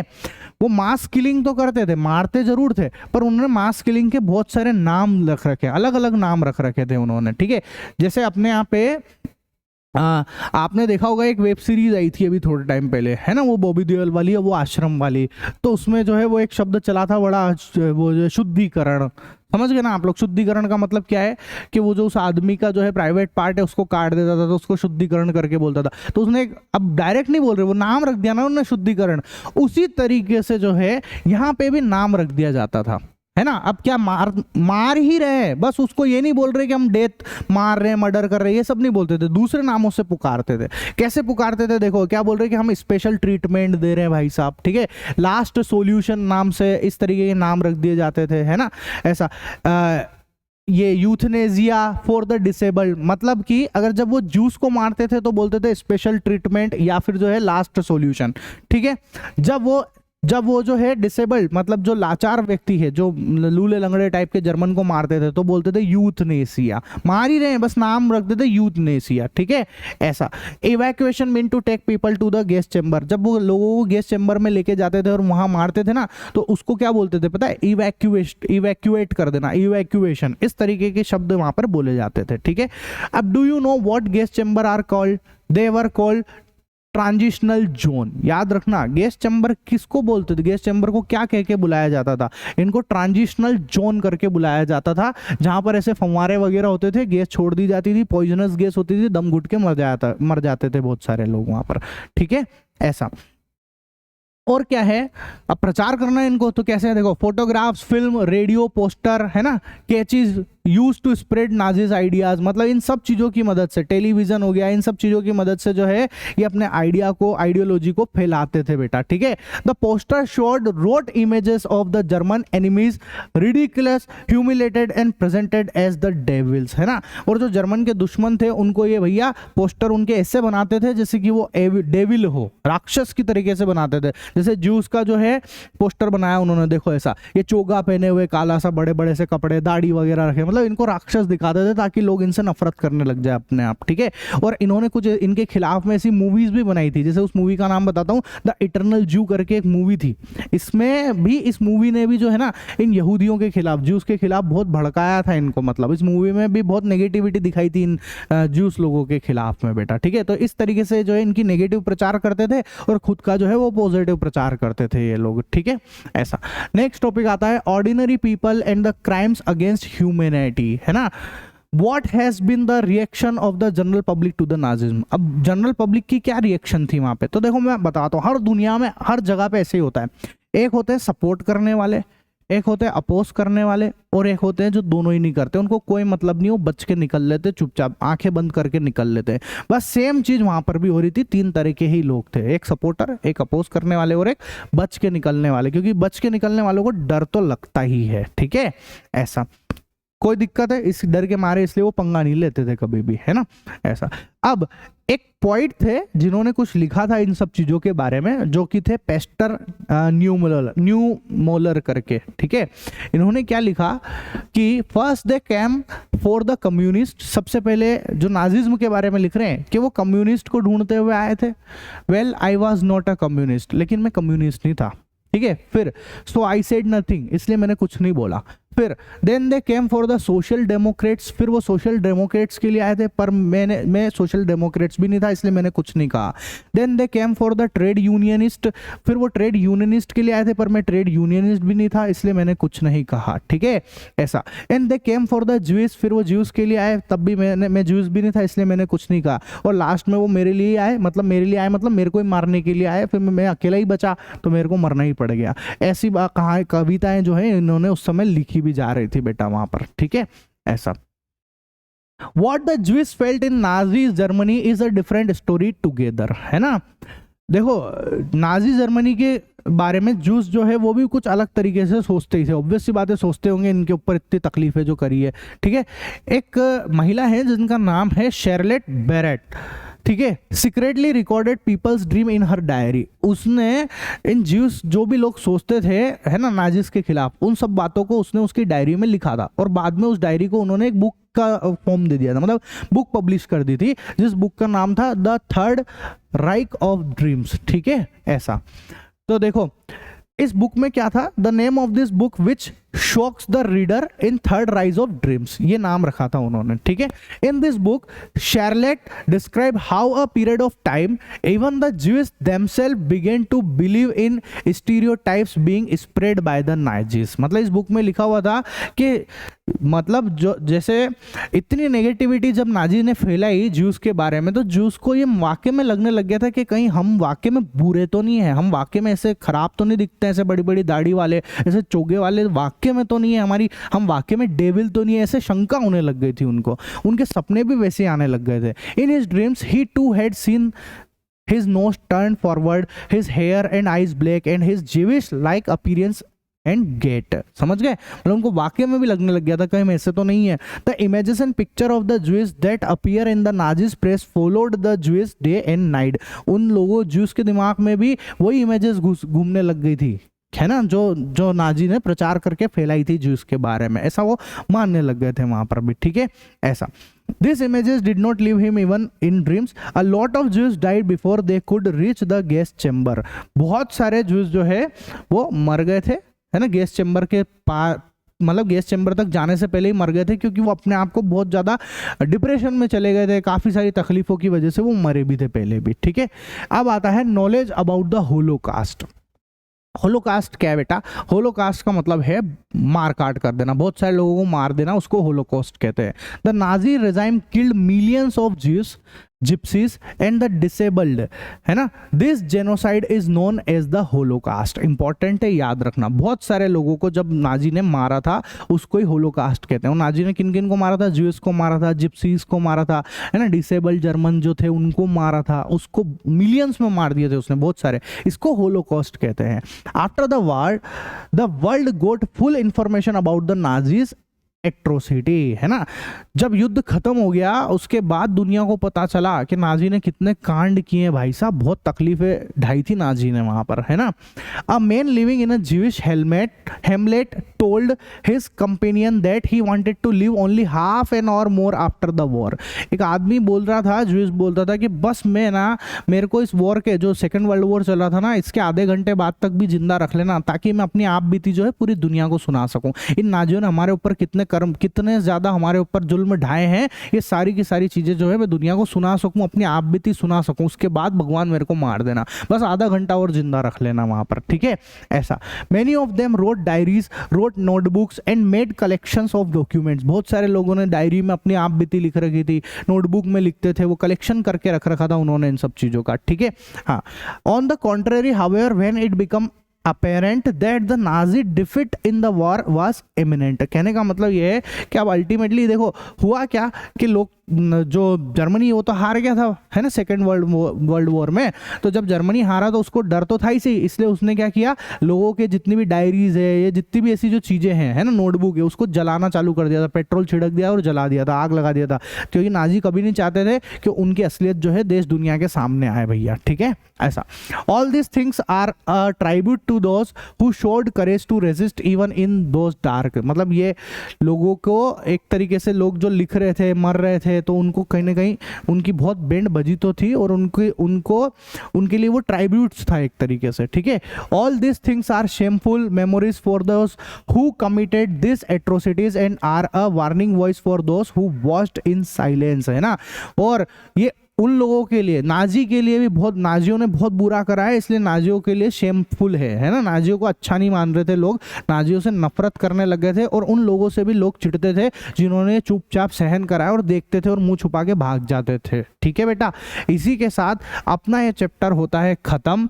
मैंने आपको मेरे इस चैनल के ऊपर जो है मैथ्स, साइंस और एसएसटी तीनों ही सब्जेक्ट में एनिमेशन के साथ में पढ़ा रहा हूँ। अगर आपको मजा आया हो, मेरी मेहनत पसंद आई हो, जिस तरीके से पढ़ा रहा हूं, तो अपने दोस्तों के साथ मेरे चैनल को शेयर भी कर देना, सब्सक्राइब करना मत भूलना, और हाँ, लाइक का बटन जरूर ठोक के जाना बेटा। ठीक है, मिलते हैं हमारे नेक्स्ट चैप्टर के साथ में, तब तक के लिए टाटा बाय बाय।